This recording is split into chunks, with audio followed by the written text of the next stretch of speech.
Hello, everyone. This is King Robert Baratheon. Titles, and welcome to the mythical astrology of, what did you say it was? I'm sorry, I've been drinking a bit. Mythical astronomy of ice and fire. Oh, yes, mystical astronomy of ice and whatever, and welcome, and we're here today to get all horny together. Oh, ho, that's right. And how better to get horny than to talk about me, Robert Baratheon. Titles. I was muscled like a maiden's fantasy, you know. Actually, I think that may have been Ned's fantasy, but... Ah, yes, Ned Stark. My good friend, Ned. Platonic friend, Ned, yes. We go way back. Used to drink together in the Eyrie and chase women. Well, mostly I would drink. Ned's a bit of a party pooper sometimes, doesn't drink that much. And really the girls in the Eyrie are a bit conservative for my liking. Not like at King's Landing, you know. So sometimes we'd just drink and play hide and seek. And this other game called Giant's Lance, that was my favorite. Oh, and what was it you wanted me to say? Sorry, I've been drinking a bit, you see. Oh, well, I was just hoping you could tell the story of the time, you know, you led a revolution and stormed the capital city to topple an unjust ruler. I think that's the one people want to hear, Robert. Oh, yes. Gods, we were strong. Let's see, how did it all start? Well, you have to understand, everything that was happening was taking place in a drunken haze, you see. Revolution was in the air, and we had been drinking since the previous night, or maybe the night before, I don't remember. By the time we had the capital encircled with our army, we saw that the foe's lines were woefully thin. We must have heard that King Robert Baratheon, the horned god, was coming down upon them.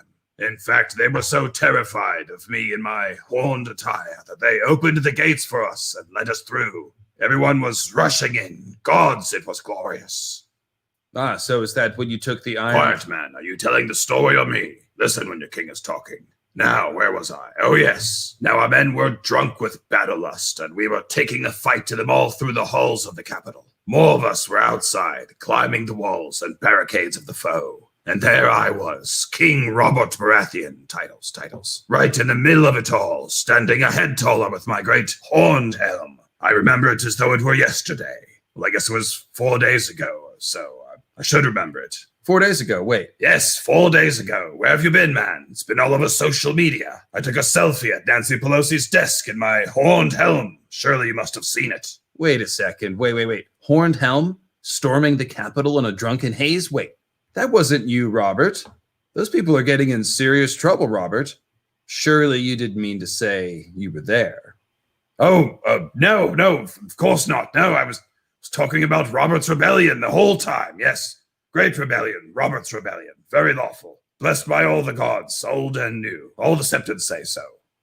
Okay, Robert. Well, this has gotten into some legal gray area, so I'm going to go ahead and wrap it up there and recommend you maybe talk to a lawyer or something.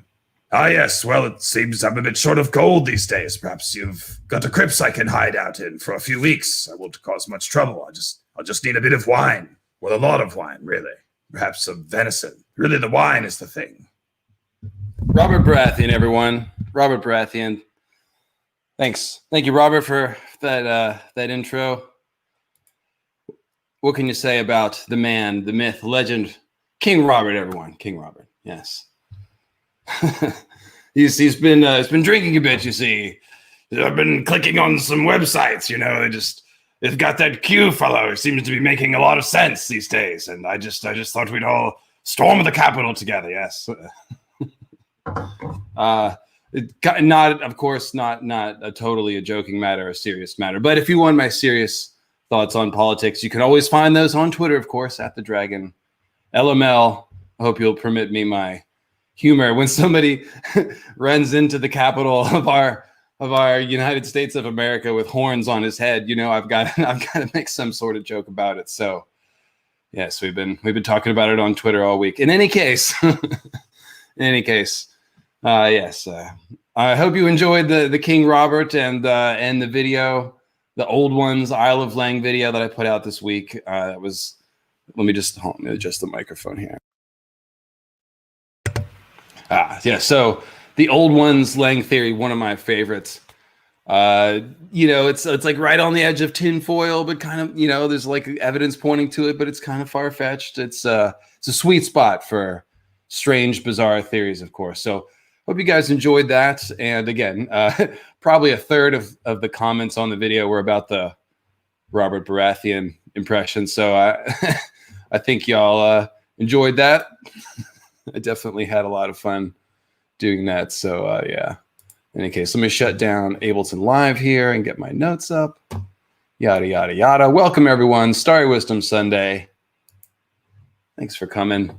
We are here to talk about actual King Robert, both in terms of symbolism and in terms of Robert as a not very good king.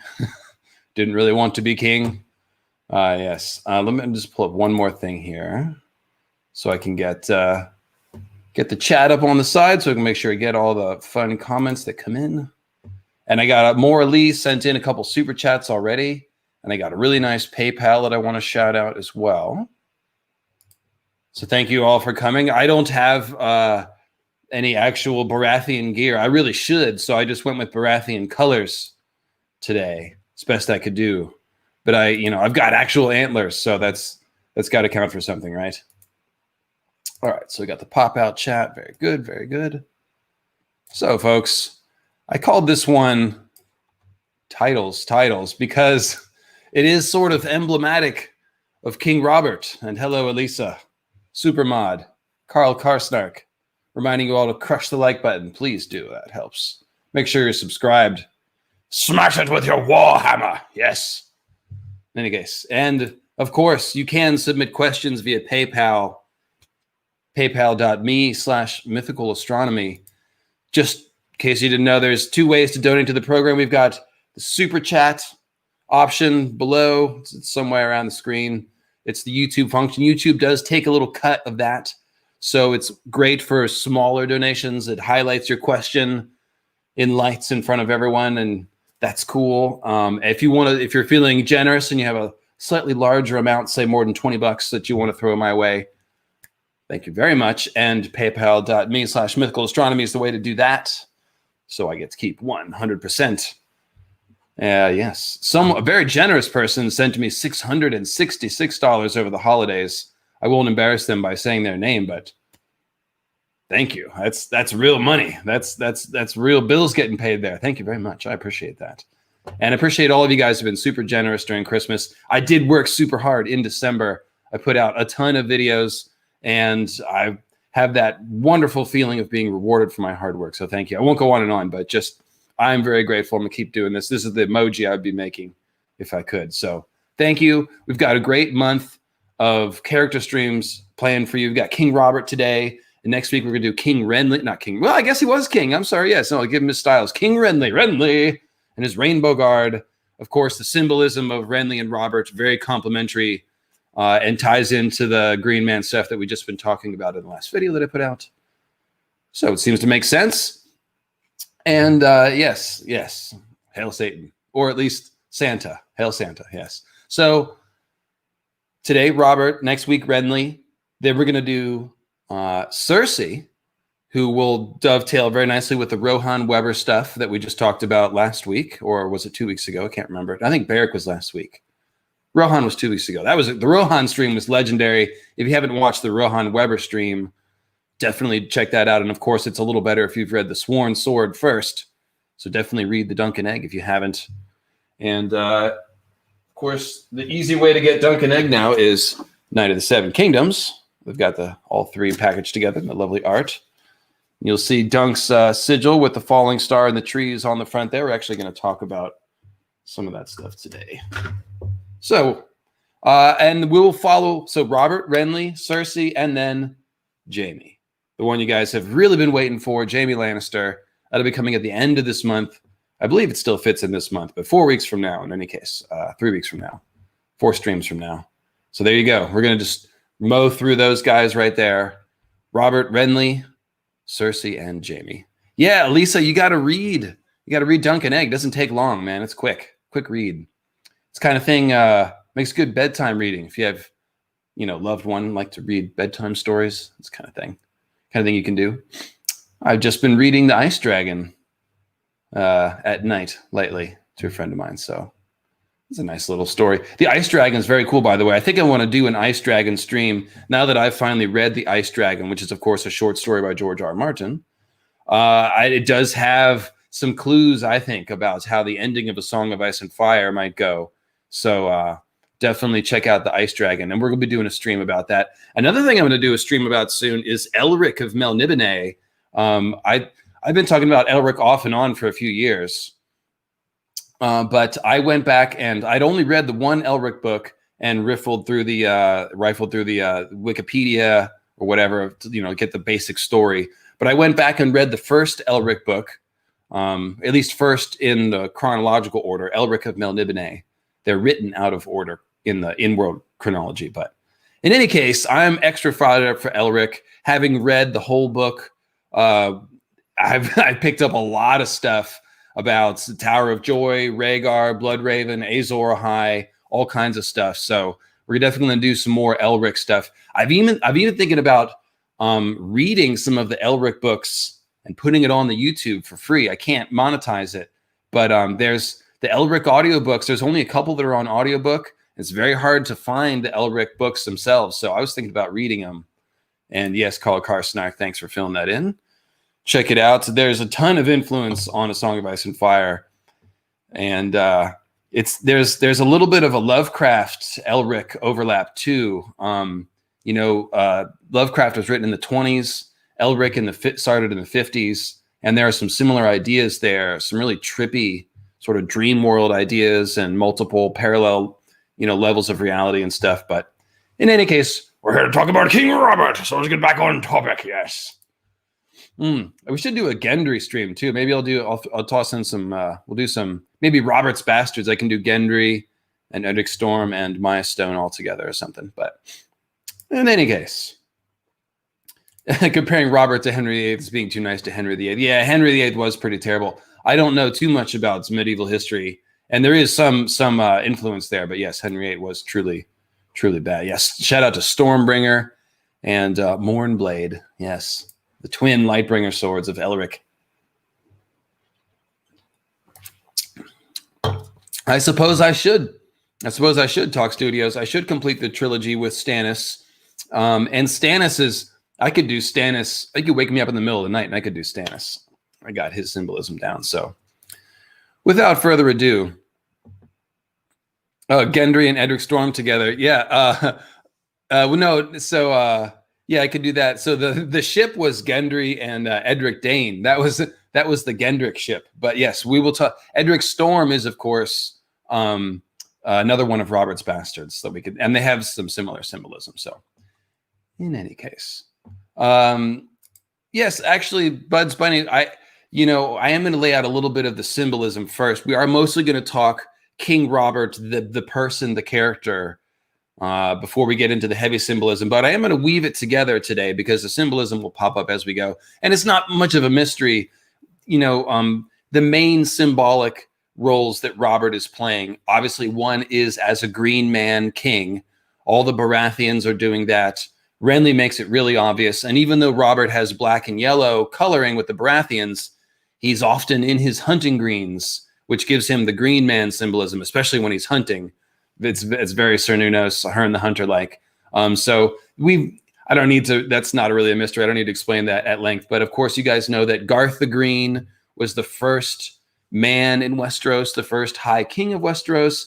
And he is said to have green skin or maybe antlers. So he's essentially like a green man, like a Cernunno's figure. And then we have the Sacred Order of Green Men and the Isle of Faces. And as I laid out in my new video about the Isle of Lang, origins of the Green Men, all the evidence points to the green men being stag men too, just like the rumor says. And Brent openly asks, is Cold Hands, is he a green man? Because Sam says he rides an elk.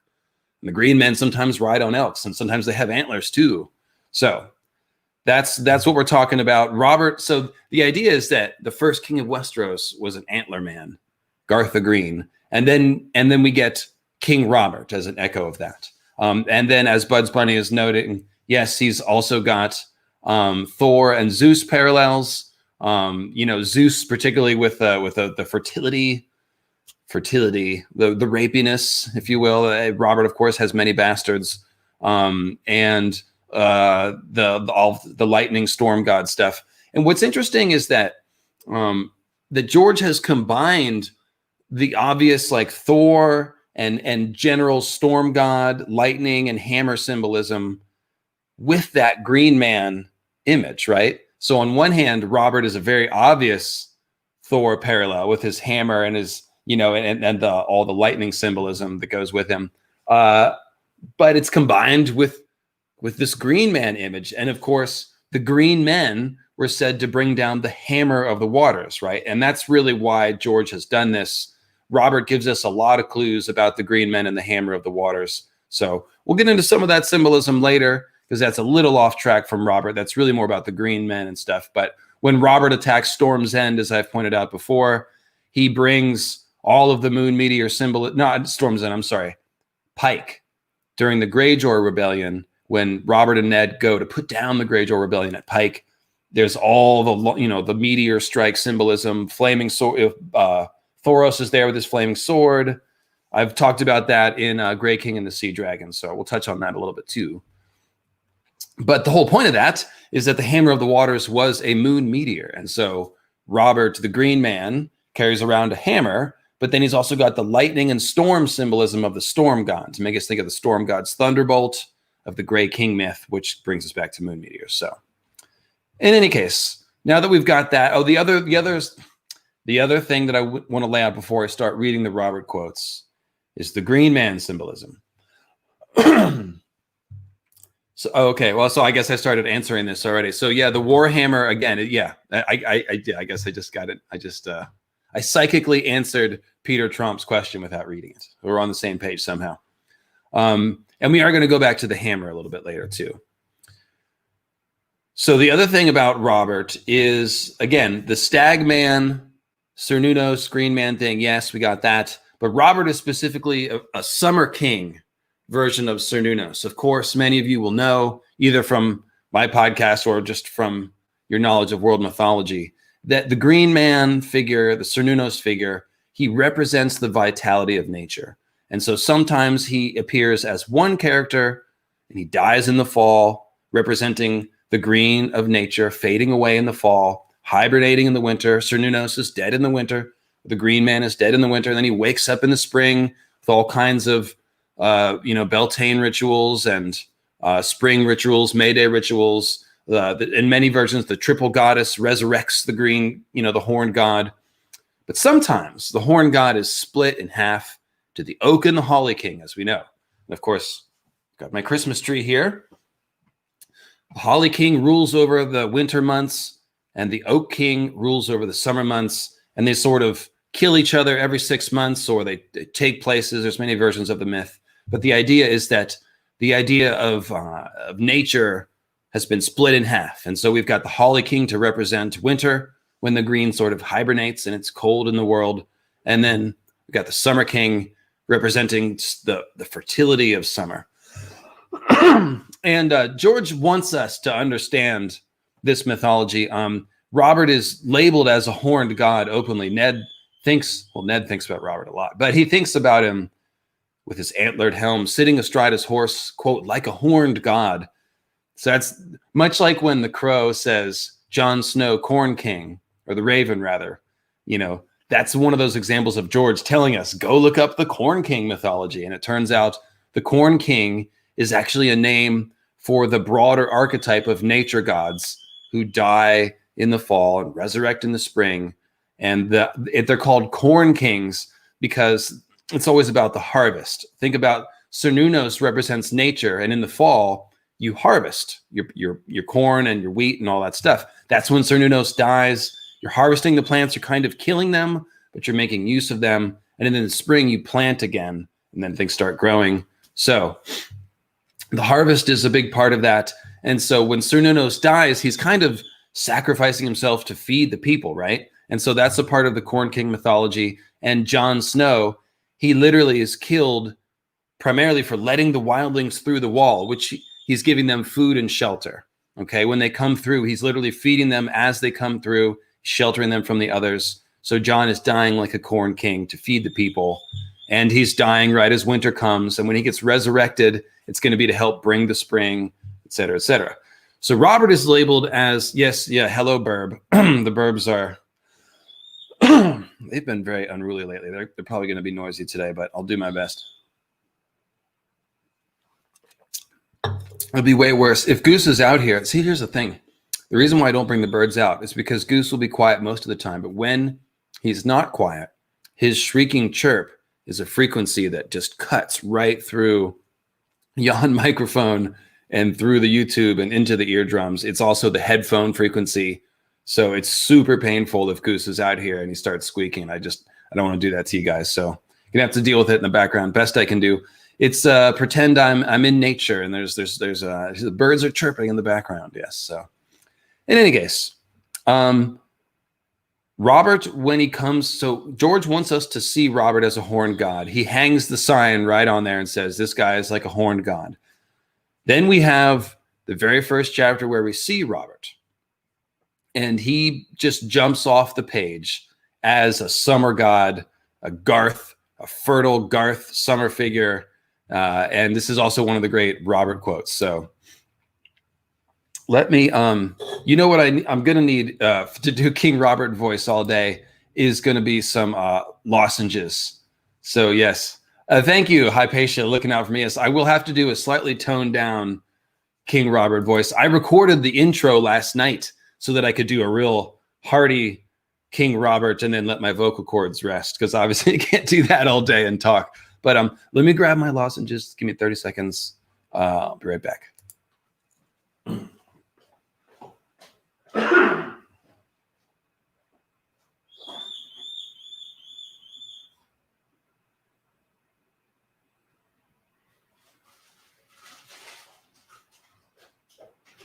Hey, buddies. Give me a kiss, birds.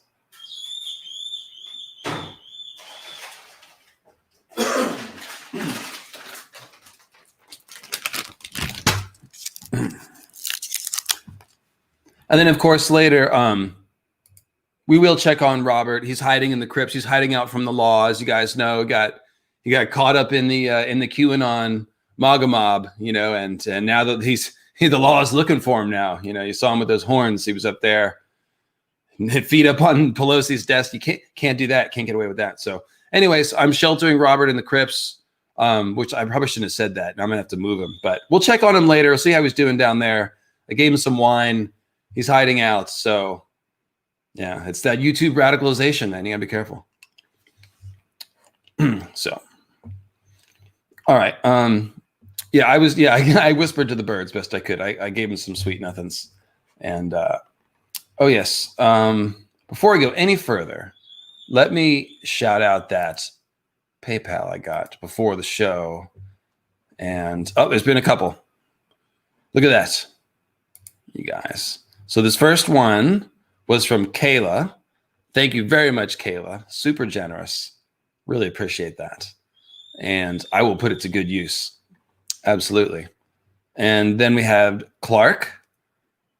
Also did not attach a question, just a thanks. Thanks, Clark. I appreciate that. Showing their love and appreciation. Yarn and Crafts, the very generous PayPal, and did send a question. This is Calculator. Enjoy it. You look like you look like a young Robert, perhaps, without the height and without the hair, of course. And I'm growing my hair out a little bit, but I won't have the shoulder length young King Robert locks. Henry VIII had some issues, but he wasn't awful. Long story and relatively irrelevant. Cool. Well, yeah, I don't know my Henry VIII history, but perhaps on Twitter we can get that discussion going. There are, of course, many parallels to European history in A Song of Ice and Fire. Those are the ones I just don't know about as much. I think it's great that you find the time to make these videos after storming the Capitol. No, I wasn't there. Guys. That wasn't me. I'm not nearly as tall as that fellow. I don't have as much chest hair either. That guy, he had tattoos, and he might have had Nazi tattoos. So let's just keep that in mind. Yeah, it definitely was not me. King Robert, however, his participation is in doubt. So thanks for that. Appreciate that. Ooh, hey, cool avatar. That is a really awesome piece of art. That's your art, isn't it? I think I've seen that on your Insta. Yeah, that's super cool. Anyways, all right, so here are we. Where are we here? Oh, yes. I also have merch. I think the link is right below, but yes. The breastplate stretcher does not work on t-shirts, so make sure you get the right size.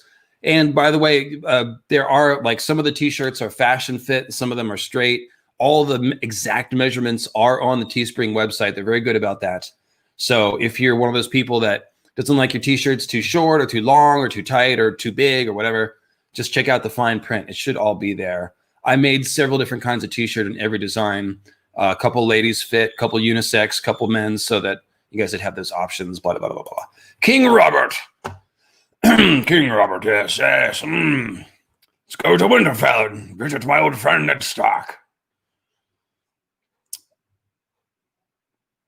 A great scene, a great scene. So I'll grab the quote here, pump it into Yon Kindle.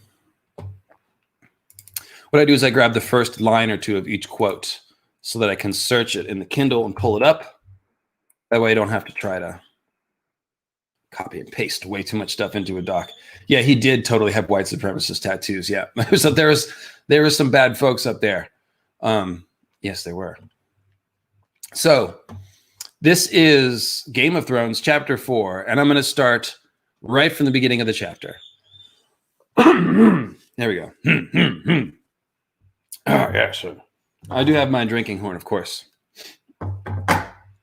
So the visitors poured through the castle gates in a river of gold and silver and polished steel, 300 strong, a pride of bannermen and knights, of sworn swords and free riders. Over their heads, a dozen golden banners whipped back and forth in the northern wind, emblazoned with the crowned stag of Baratheon. Ned knew many of the riders. There came Sir Jaime Lannister with hair as bright as beaten gold, and there is Sandor Clegane with his terrible burned face.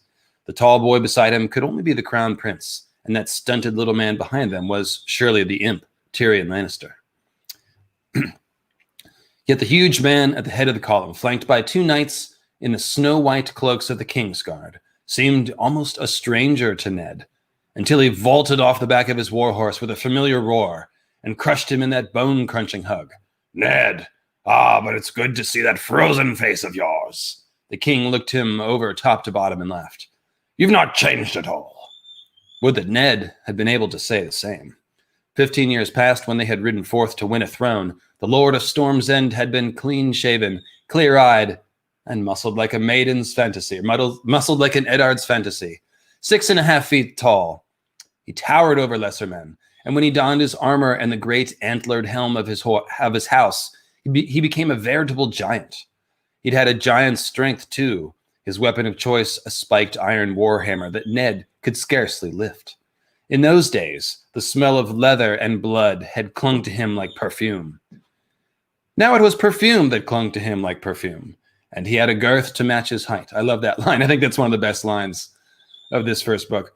Ned had last seen the king 9 years before, during Balon Greyjoy's rebellion, when the Stag and Direwolf had joined to end the pretensions of the self-proclaimed king of the Iron Islands. Since the night they had stood side by side in the Greyjoys' fallen stronghold, where Robert had accepted the rebel lord's surrender and Ned had taken his son Theon as hostage and ward, the king had gained at least 8 stone. A beard as coarse and black as iron wire covered his jaw to hide the double chin and the sag of the royal jowls, but nothing could hide his stomach or the dark circles under his eyes. And real quick, the beard like iron wire is basically an image of the Iron Throne. And there's another quote where his white teeth in the beard are like a stag in a thicket. And of course, later he hunts the white stag in the woods. So there's a whole running symbolism of like his thicket beard and the throne behind him. And if you look at the cover image that I used for this stream, which I can pull up fairly quickly, I believe. And in that one, you can, yes, here we go. This one is, by the way, Hongqi Zhang is the art. I'm about to show it. And this is the cover art that I used. It's a really great picture of King Robert. So you can see the throne behind him almost does look like a dark thicket, like a wood that he's in. And of course, the whole symbolism of Robert as a stag is he's a stag in a wood. Stannis has that burning stag in a black wood or black stag in a burning wood symbolism as well.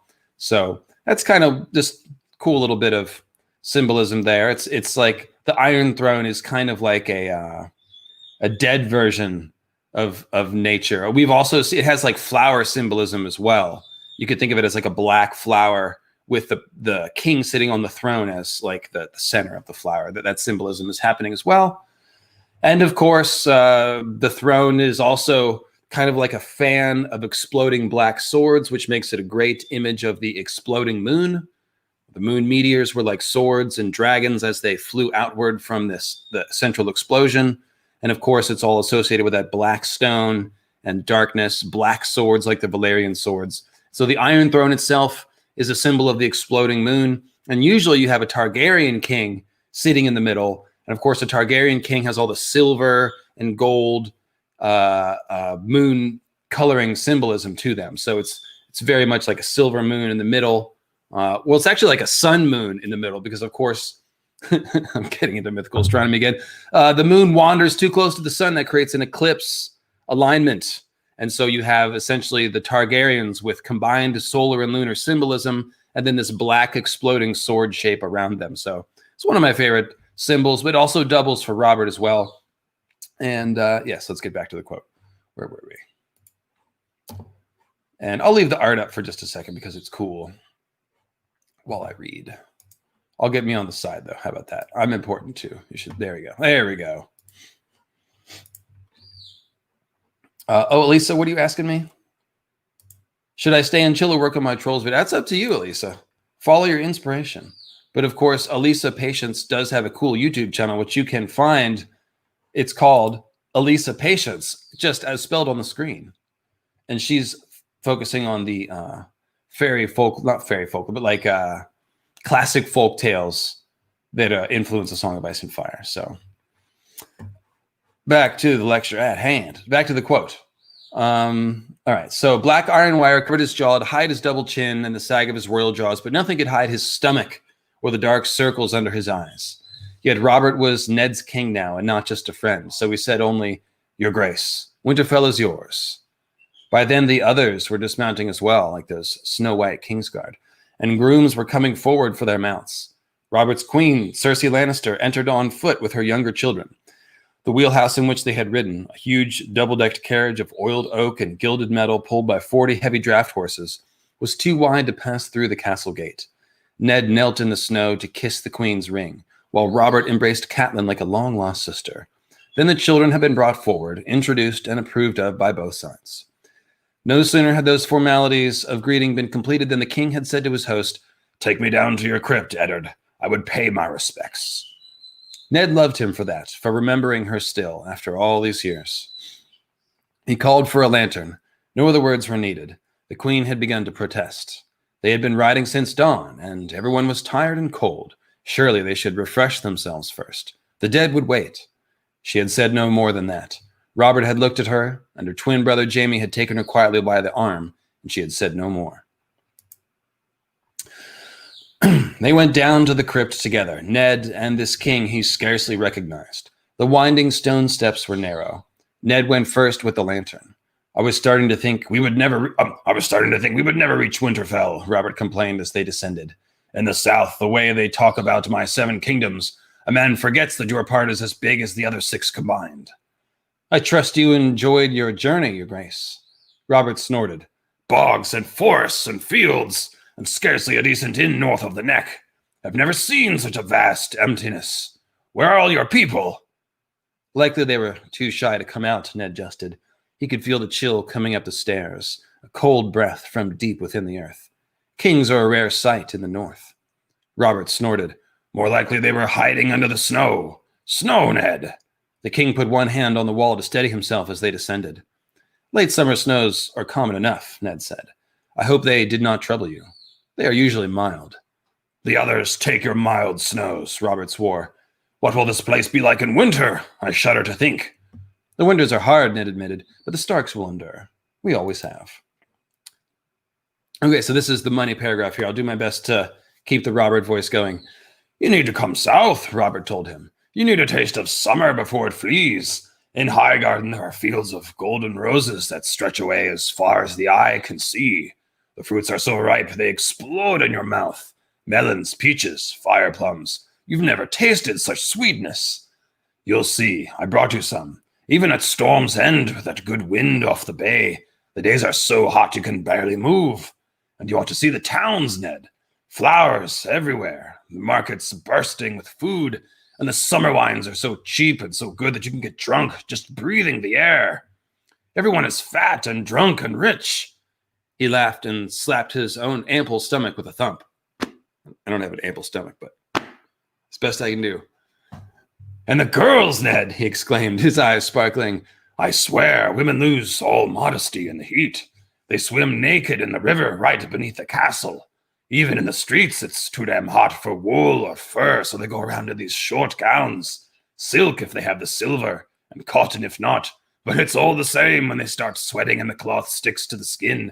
They might as well be naked. The king laughed happily. Robert Baratheon had always been a man of huge appetites, a man who knew how to take his pleasures. That was not a charge anyone could lay at the door of Eddard Stark, who was a bit of a party pooper, don't you know? Yet Ned could not help but notice that those pleasures were taking a toll on the king. Robert was breathing heavily by the time they reached the bottom of the stairs, and his face red in the lantern light as they stepped out into the darkness of the crypt. Your Grace, Ned said respectfully. He swept the lantern in a wide semicircle. Shadows moved and lurched.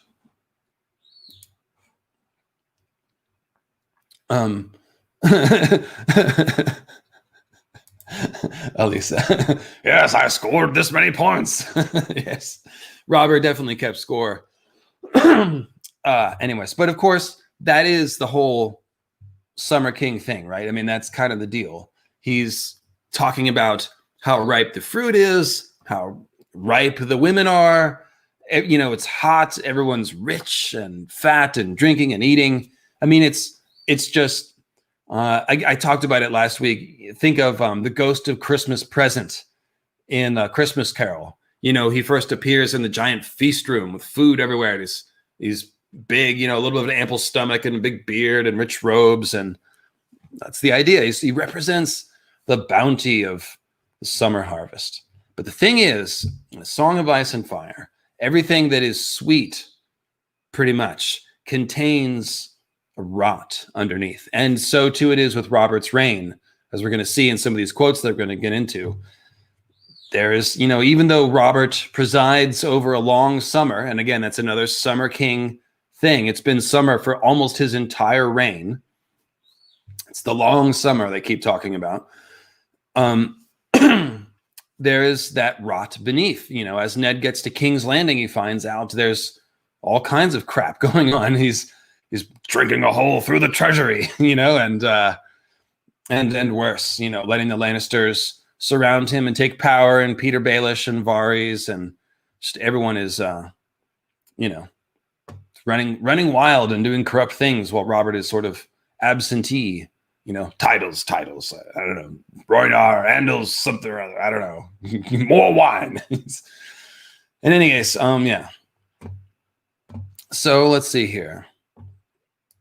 Yeah, well, sorry, Elisa. I mean, that's literally the Garth language. Of course it is. I mean, this whole Robert is creepy, right? I mean, that's the whole thing about the Robert thing, is it crosses over from like horny and jolly into like creepy and kind of messed up pretty quick, as we find out there's a lot of sadness in the stories of Robert's byblows, his bastard children. You know, there's a lot of Robert basically ignores the consequences of his actions over and over. But what I was saying is that in the Garth the Green section, they literally talking about, you know, Garth made the plants ripen and the women. So it's, sorry about the language, but that's the point of the comparison, right? Is he makes everyone pregnant. He makes the plants pregnant. He makes the ladies pregnant. It's the fertility god, whatever.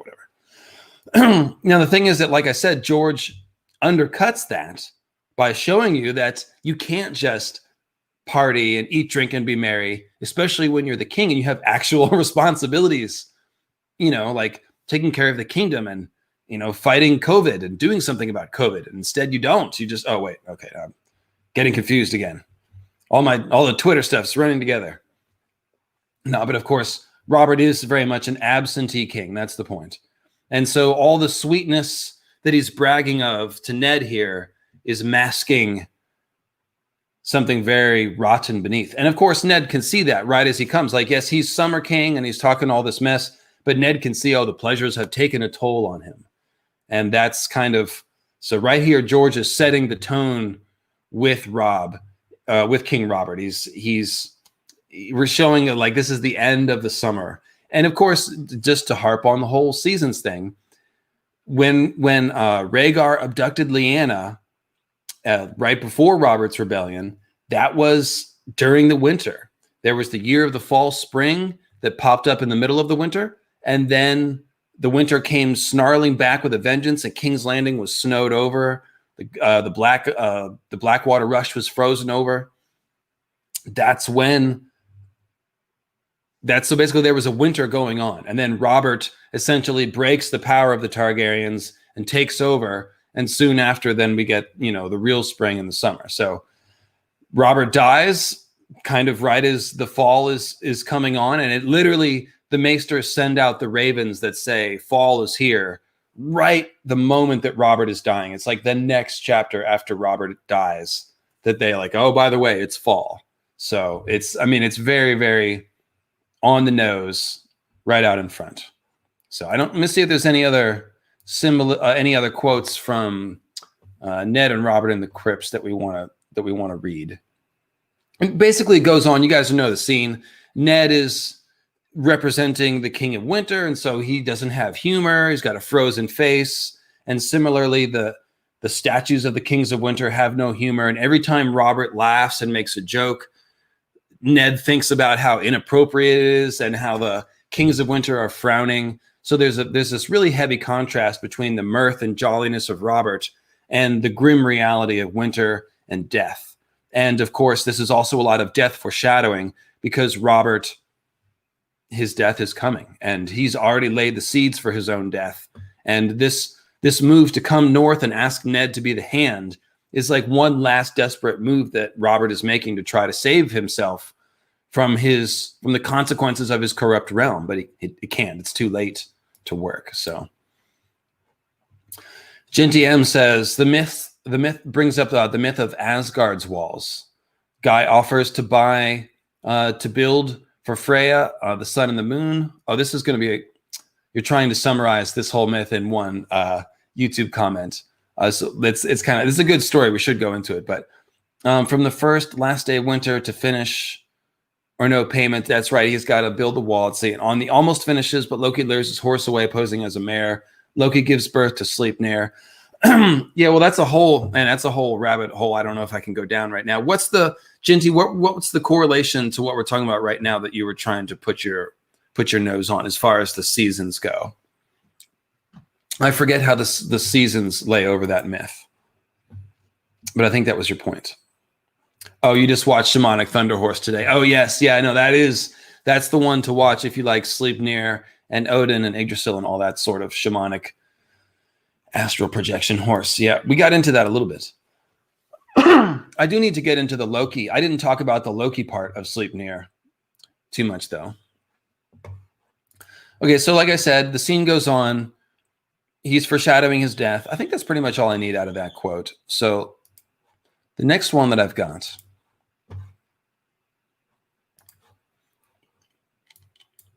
here we go, is when Bran overhears Jaime and Cersei talking. This is like the sort of the second insight into Robert's reign that we get as readers. And I'm kind of going in order in a Game of Thrones with the quotes that I'm reading to here.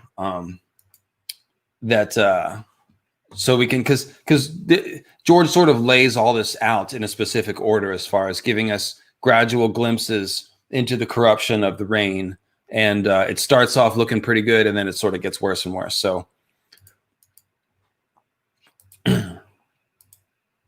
Oh, I see more PayPal's coming in. One from Susan. Yes, Black Eyed Lily. I got you. Haven't been able to contribute much lately. Hope to get back on Patreon soon. Especially this week, I want to know how much your video and streams are appreciated. Well, thank you.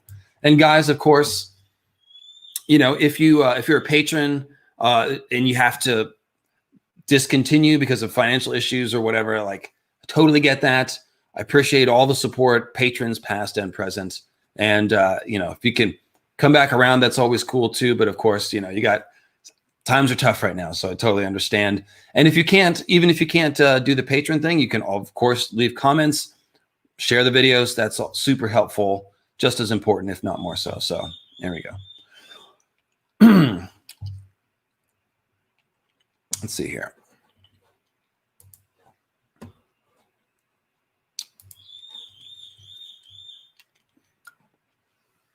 Bran was moving from gargoyle to gargoyle with the ease of long practice when he heard the voices.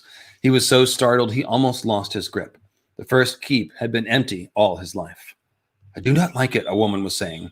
There was a row of windows beneath him, and the voice was drifting out of the last window on the side. You should be hand. Gods forbid, a man's voice replied lazily. It's not an honor I'd want. There is far too much work involved. Everyone's lazy in King's Landing. Bran hung, listening, suddenly afraid to go on. They might glimpse his feet if he tried to swing by. Don't you see the danger this puts us in, the woman said. Robert loves the man like a brother. Robert can barely stomach his brothers. Not that I blame him. Stannis would be enough to give anyone indigestion. Don't play the fool. Stannis and Renly are one thing, and Eddard Stark is quite another. Robert will listen to Stark. Damn them both. I should have insisted that he name you, but I was certain Stark would refuse him. We ought to count ourselves fortunate, the man said. The king might as easily have named one of his brothers, or even Littlefinger, God's help us. Give me honorable enemies rather than ambitious ones, and I'll sleep more easily by night. They were talking about father, Bran realized. He wanted to hear more. A few more feet, but they would see him if he swung out in front of the window. We'll have to watch him carefully, the woman said. I would sooner watch you, the man said. He sounded bored.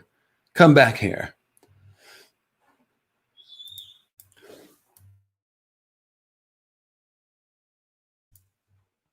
Sorry, guys. Yeah, there we go. That's better. Lord Eddard has never taken any interest in anything that has happened south of the Neck, the woman said. Never. I tell you, he means to move against us. Why else would he leave his seat of power? 100 reasons. Duty, honor. He yearns to write his name large across the book of history, to get away from his wife, or both. Perhaps he just wants to be warm for once in his life.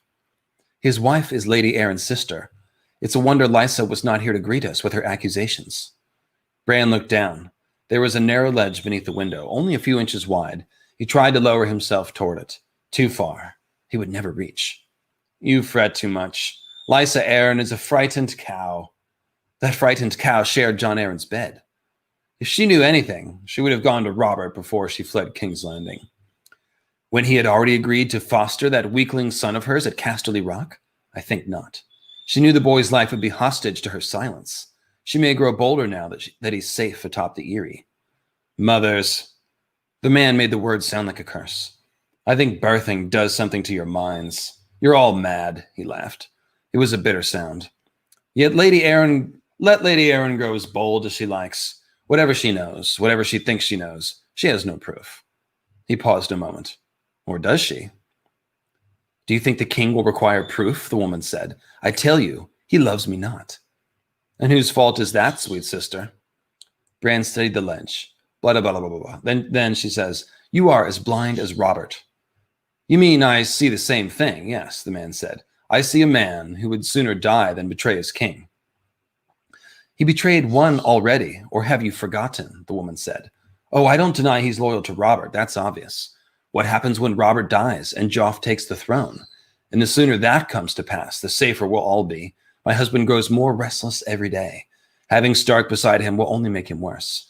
He's still in love with the sister, the insipid little dead 16-year-old. How long till he decides to put me aside for some new Lyanna? Bran was suddenly very frightened. He wanted nothing so much as to go back the way he had come to find his brothers. Only what would he tell them? He had to get closer, Bran realized. He had to see who was talking. The man sighed. You should think less about the future and more about the pleasures at hand. Okay, so then the conversation breaks off. That was the Robert part. So again, you get another glimpse into the reign of Robert. You know, he's talked about as kind of like an idiot. He doesn't know what's going on. He's oblivious to everything. Oh boy. Guessing Robert was not as well endowed as he seemed to be, making up for a lot. I can empathize with Cersei some. Condolences for your loss. Wow, that's geez, yeah. Yeah, Cersei is so there. Cersei is an empathetic figure, and when you get down to it, like she's definitely a psychopath, and she's definitely mean. But there is definitely also an angle in which you can feel pretty sorry for Cersei. And I've got a quote actually with Cersei and Ned in the Godswood talking about how she was forced into this, and it's really where you start to see a different angle on Cersei. And in fact, let me just go ahead and jump to that. Since that's on topic. And guys, I'm going to go try to quiet down the birds real quick too. They're losing their minds. 1 second.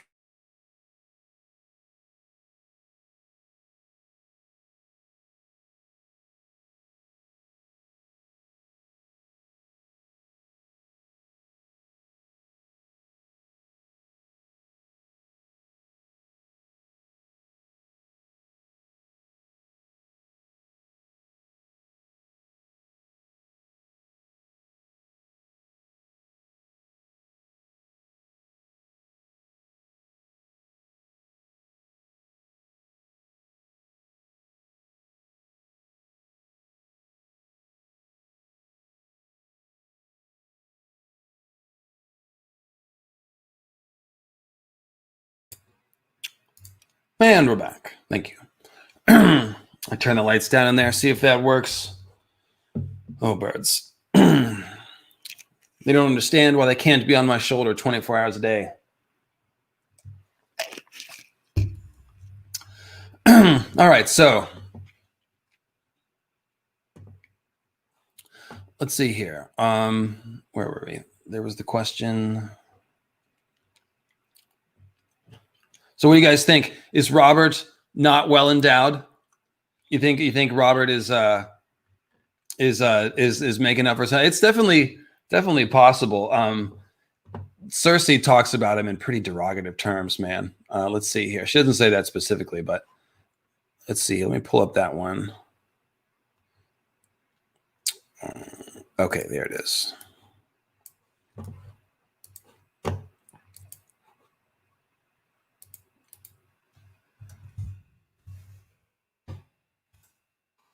She came to him at sunset, as the clouds reddened above the walls and towers.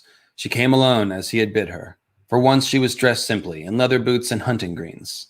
When she drew back the hood of her brown cloak, he saw the bruise where the king had struck her. The angry plum color had faded to yellow, and the swelling was down, but there was no mistaking it for anything but what it was. "Why here?" Cersei Lannister asked, as she stood over him. "So the gods can see." She sat beside him on the grass. Her every move was graceful.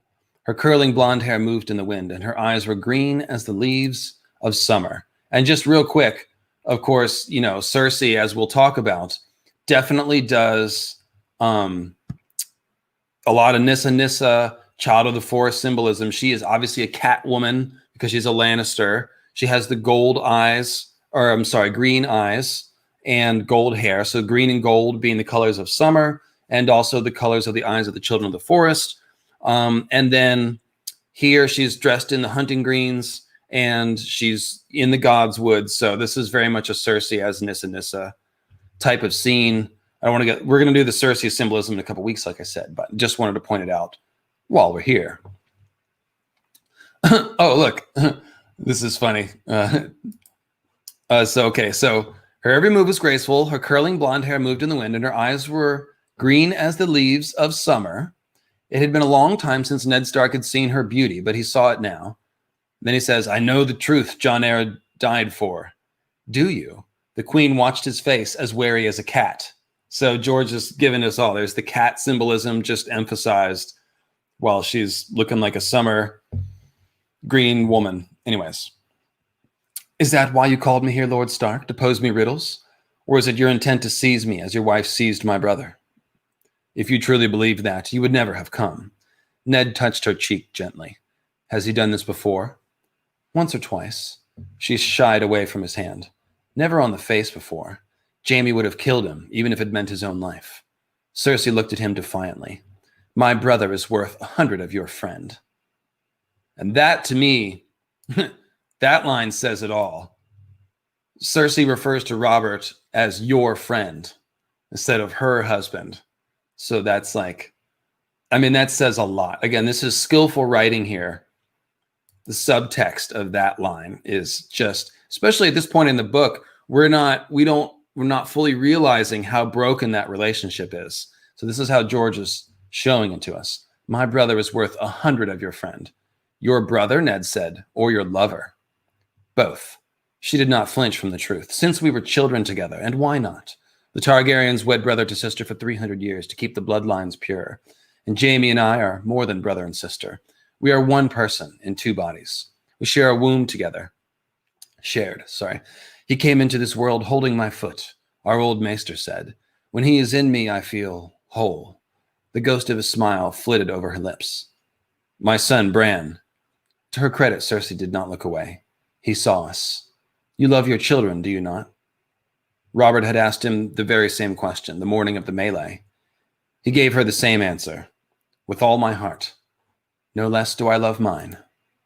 Ned thought, if it came to that, the life of some child I did not know, against Robb and Sansa and Arya and Bran and Rickon, what would I do?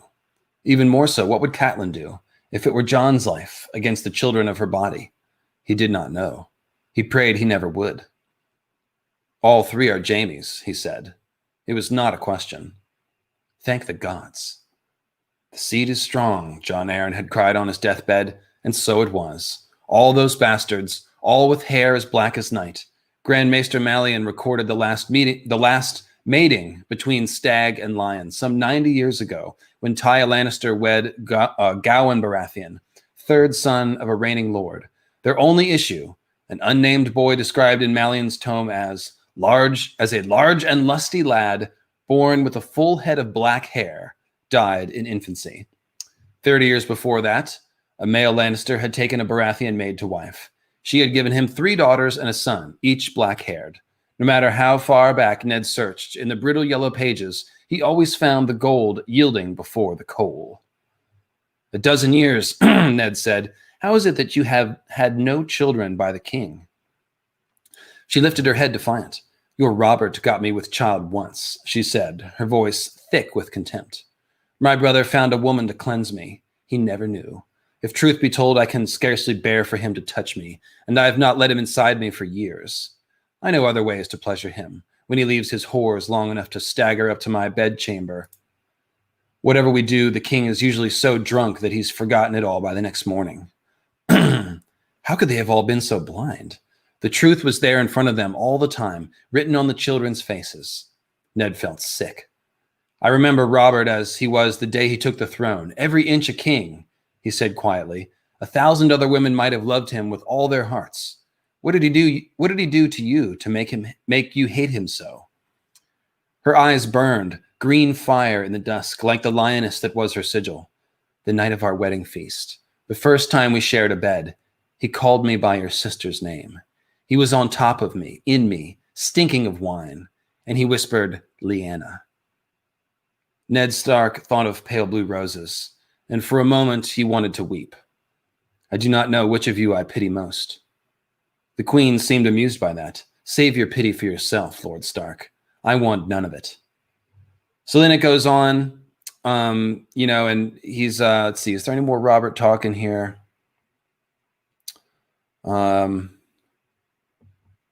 Not really. It's mostly, I guess he's, Ned talks about, oh, Robert's wrath will follow you wherever you go.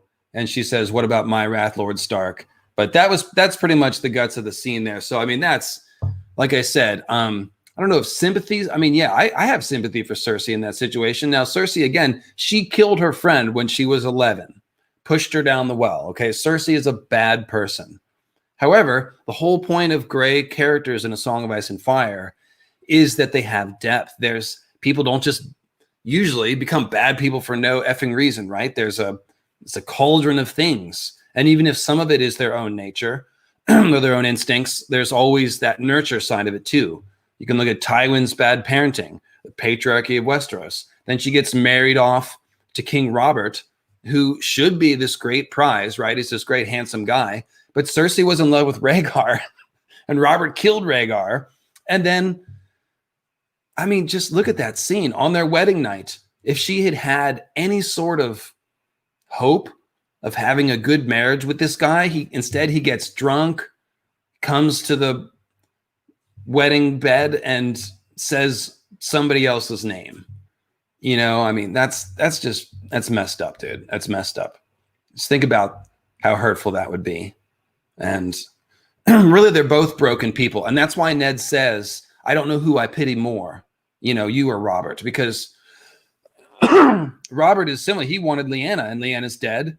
So it's like Robert and Cersei killed each other's true loves.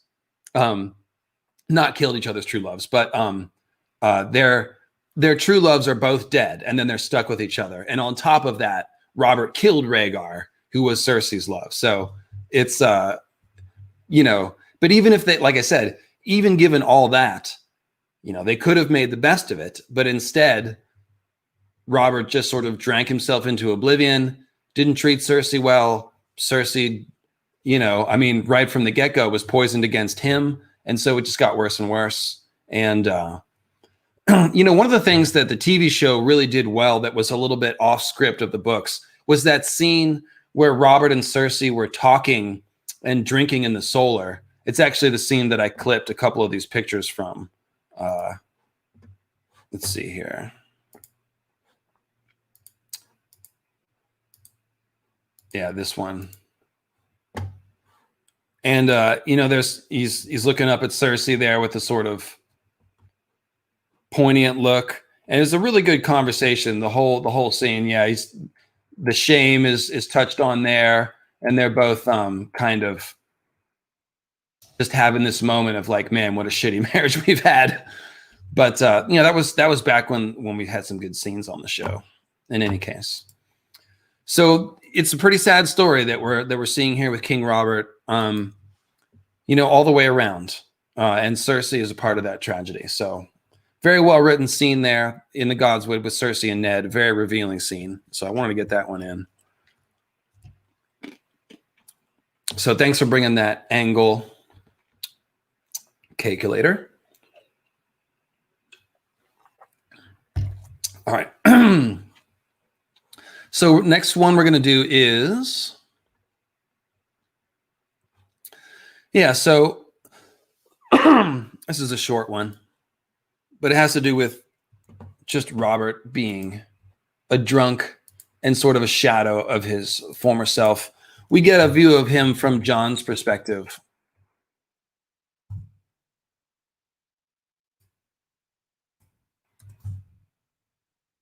It says, next had come King Robert himself, and this is at the feast at Winterfell, with Lady Stark on his arm. The king was a great disappointment to Jon.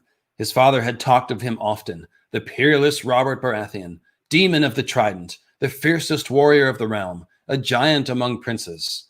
Jon saw only a fat man, red-faced under his beard, sweating through his silks. He walked like a man, half in his cups. And then as a companion to that, later in the same book, Jon and Tyrion are up at Castle Black, and Jon is telling Tyrion, my sleeping cell is in Harden's tower. And Tyrion says, that's the one with the broken battlement, no? Shattered stone in the yard below, and a lean to it like our noble King Robert after a long night's drinking. So, pretty good. Oh, yes, I got a little bit of a lean. Give her a gangster lean on here, yes. So, very cool compared to Harden's Tower. Then, okay, so the next one, we are getting to the breastplate stretcher. But to set that up first, of course, is the fight with Cersei the night before at the feast. And it turns out, of course, Cersei was actually trying to egg him on to participate in the melee by forbidding him to participate in the melee, as far as explains later to Ned. Oh, wait. Did I sail on past 4:20 Central Time? This is a disgrace. Disgraceful. Call yourself a YouTuber. Sail on past 420. Oh, it's always time for merriment here to mythical astronomy of astrology of ice and what did you call it? Who cares? Let us make merry. In the particular, praise Goth. Yes, praise Goth. Goth the Green.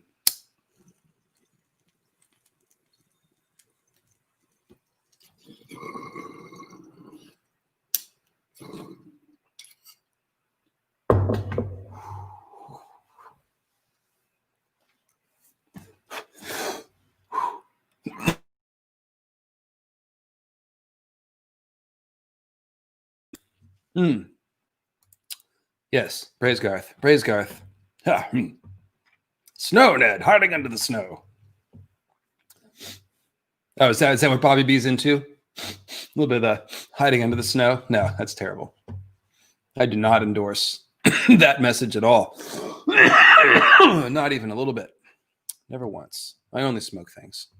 Anyways, where were we? Ah, yes. Later came sweetbreads, and this is the feast down at King's Landing. Later came, yes, only the green, not the white, friends. Only the green. Later came sweetbreads and pigeon pie and baked apples, fragrant with cinnamon, and lemon cakes frosted in sugar. But by then, Sansa was so stuffed, she could not manage more than 2 little lemon cakes, as much as she loved them. She was wondering whether she might attempt a third when the king began to shout. King Robert had grown louder with each course. From time to time, Sansa could hear him laughing or roaring a command over the music and the clangor of plates and cutlery, but they were too far away for her to make out his words. Now, everybody heard him. "No," he thundered in a voice that drowned out all other speech. Sansa was shocked to see the king on his feet, red of face, reeling. Oh, wait, I've actually got this scene. Let me share again. Sorry, one second. It's this one. Totally. Yes. Let me put me on there too. I'm here, guys. I'm here. Yes, there we go. So, "No," he thundered in a voice that drowned out all of the speech. Sansa was shocked to see the king on his feet, red of face, reeling. He had a goblet of wine in one hand, and he was drunk as a man could be. "You do not tell me what to do, woman," he screamed at Queen Cersei. "I am king here. Do you understand? I rule here, and if I say I will fight tomorrow, I will fight." Everyone was staring. Sansa saw Sir Barristan and the king's brother Renly and the short man who had talked to her so oddly and touched her hair. That's Peter Baelish. But no one made a move to interfere. The queen's face was a mask, so bloodless that it might have been sculpted from snow. So now, again, there's your Nissa turning into an icy night's queen with Cersei. She does that transformation a few times, so that's a big one. Sculpted from snow. I mean, that's a snow queen if there ever was one. So, in any case, she rose from the table, gathered her skirts around her, and stormed off in silence, servants trailing behind her. Jaime Lannister put a hand on the king's shoulder, but the king shoved him away hard. Lannister stumbled and fell. The king guffawed. "The great knight. I can still knock you in the dirt. Remember that, Kingslayer." He slapped his chest with a jeweled goblet, splashing wine all over his satin tunic. "Give me my hammer, and not a man in the realm can stand before me." Jaime Lannister rose and brushed himself off. "As you say, your grace." His voice was stiff. Lord Renly came forward, smiling. "You've spilled your wine, Robert. Let me bring you a fresh goblet." Sansa started as Joffrey laid his hand on her arm. "It grows late," the prince said. He had a queer look on his face, as if he were not seeing her at all. "Do you need an escort back to the castle?" And Joffrey had been quite jolly just before this, by the way. Like, completely, he was doing the gentleman Joffrey routine. And so now something has changed because he's watching his abusive, drunken father yell at his mother again, which he's probably seen a bunch of times. So, like, yeah, there you go. He had a queer look on his face, as if we are not seeing her at all. "Do you need an escort back to the castle?" "No," Sansa began. She looked for Septa Mordane and was startled to find her with her head on the table, snoring soft and ladylike snores. "I meant to say, yes, thank you. That would be most kind. I am tired, and the way is so dark. I should be glad for some protection." Joffrey called out, "Dog." Sandor Clegane. Okay, blotted out. Let me see if there's any more Robert here. No, this dovetails off into the Sansa and the Hound here, which is a cool scene, but of course not. Yeah, well, it does say it's the King Robert had stumbled off, and half the benches were suddenly empty. The feast was over, and the beautiful dream was ended with it. So there you go. Oh, a couple of super chats coming in while I wasn't paying attention. One from Benjamin. Thank you, Ben. Cake later. Oh, you got to go? Oh, well, you've been so generous today. Thank you. I really appreciate it. And is there one other one I missed? I feel like there was. No. Okay. You guys will let me know if I did. Okay, cool.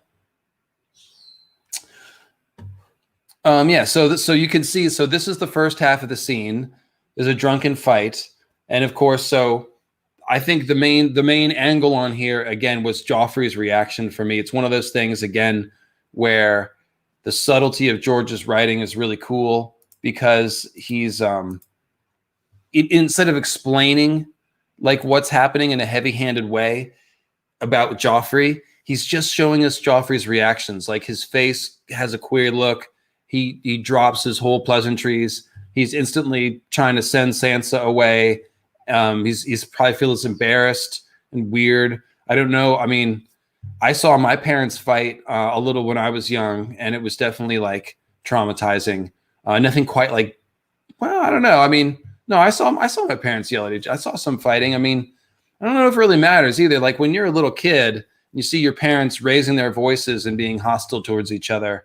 It really does leave a mark on you. So, again, in the way of understanding these characters, like Joffrey is a psychopath, obviously a bad seed. He tortures animals and tortures Sansa and beats Sansa and all that stuff. But at the same time, like, how does that happen? It doesn't come from nowhere. You know, his mother is a supremely self-centered, like Lannister ego, mystique-driven kind of sociopath.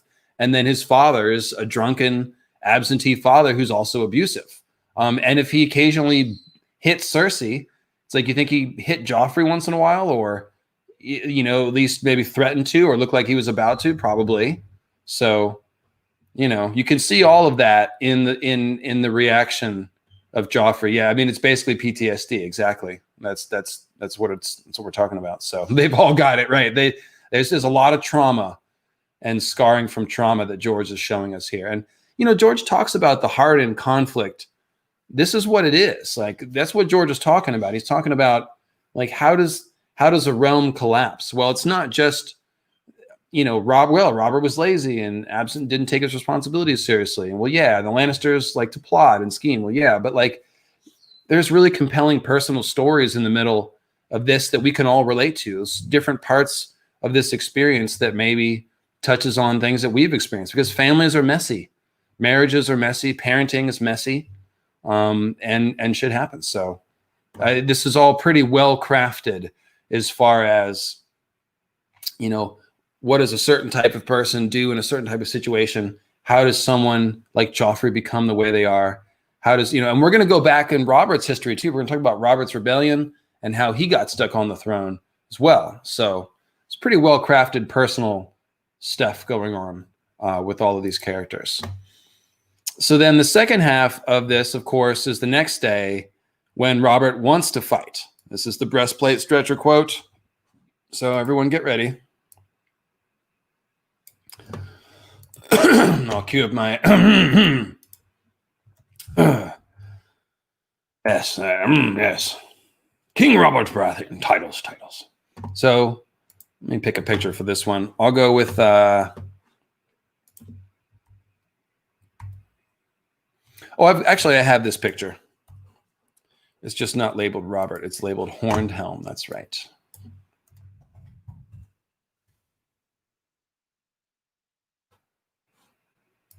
Or antler. That's what it is. All right. Open that. Stop that one. Share this one. Sorry, I wish I could do this a little bit quicker. All right. There's the breastplate stretcher. It's poor Lancel. A well done scene in the show. They ripped it straight out of the books, and it came across really well. It's one of the legendary Robert scenes, of course. So afterwards, Sir Barristan walked with Ned to the king's pavilion. The camp was beginning to stir. Blighty, blighty, blighty. The king means to fight in the melee today, Sir Barristan said as they were passing Sir Meryn's shield, its paint sullied by a deep gash where Loras Tyrell's lance had scarred the wood as he drove him from the saddle. Yes, Ned said grimly. Jorah had woken him last night to bring him that news. Small wonder he had slept so badly. Sir Barristan's look was troubled. They say night's beauties fade at dawn, and the children of wine are oft disowned in the morning light. They say so, Ned agreed, but not of Robert. Other men might reconsider words spoken in a drunken bravado, but Robert Baratheon would remember, and remembering would never back down. By the way, remember in the Cersei Ned scene a minute ago, Cersei says, oh, he's always so drunk he doesn't remember. And later we get a quote about that kind of shows us that like Robert kind of pretends to forget the humiliation of their marriage bed and drinks to sort of cover it up, but he does know. And it's a lot of like hiding the truth from yourself that's going on with Robert. It's definitely the way his alcoholism is used. Okay, here we go. So the king's pavilion was close by the water, and the morning mists off the river had wreathed it in wisps of gray. It was all of golden silk, the largest and grandest structure in the camp. Outside the entrance, Robert's warhammer was displayed beside an immense iron shield blazoned with the crowned stag of House Baratheon. Ned had hoped to discover the king still abed in a wine-soaked sleep, but luck was not with him. They found Robert drinking beer from a polished horn. Yes, I like to drink from a horn when I drink.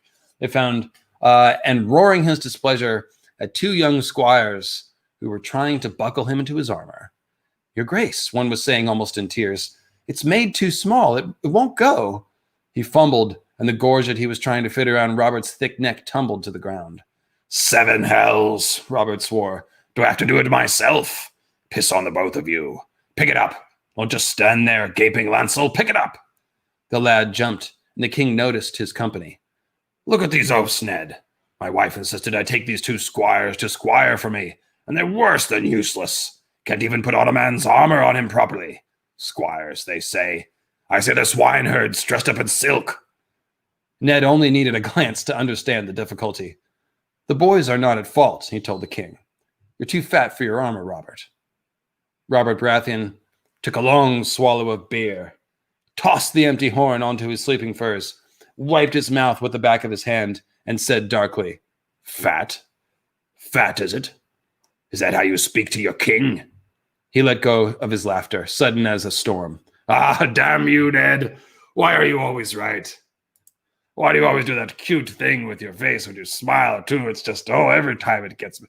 Anyways, the squires smiled nervously until the king turned on them. You, yes, both of you. You heard the hand. The king is too fat for his armor. Now go find Sir Aaron Santagar. Tell him I need the breastplate stretcher. Now! What are you waiting for? The boys tripped over each other in their haste to be quit of the tent. Robert managed to keep a stern face until they were gone. Then he dropped back into a chair, shaking with laughter. Sir Barristan Selmy chuckled with him. Even Eddard Stark managed to smile.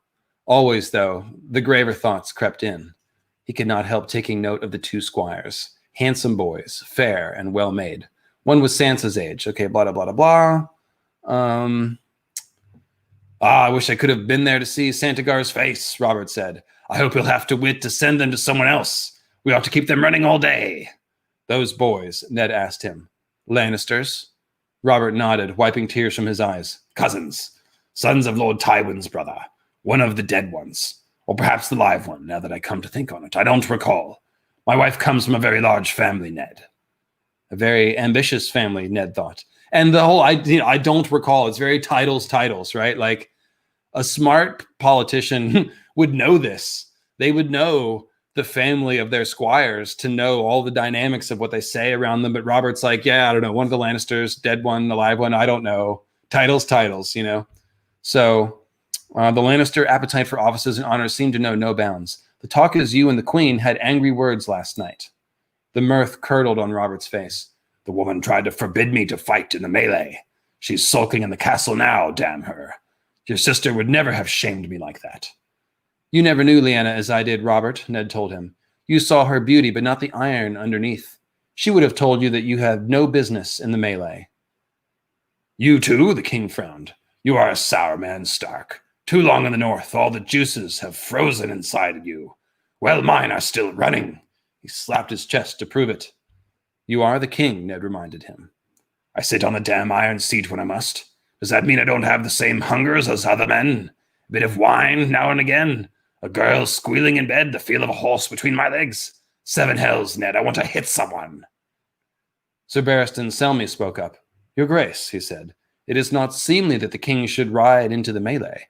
It would not be a fair contest. Who would dare strike you?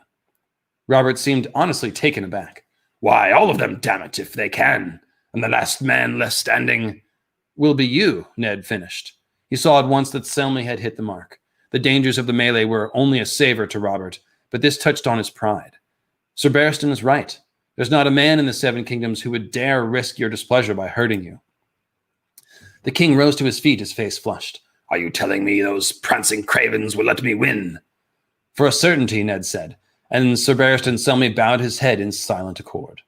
For a moment, Robert was so angry he could not speak. He strode across the tent, whirled, strode back, his face dark and angry. He snatched up his breastplate from the ground and threw it at Barristan Selmy in a wordless fury.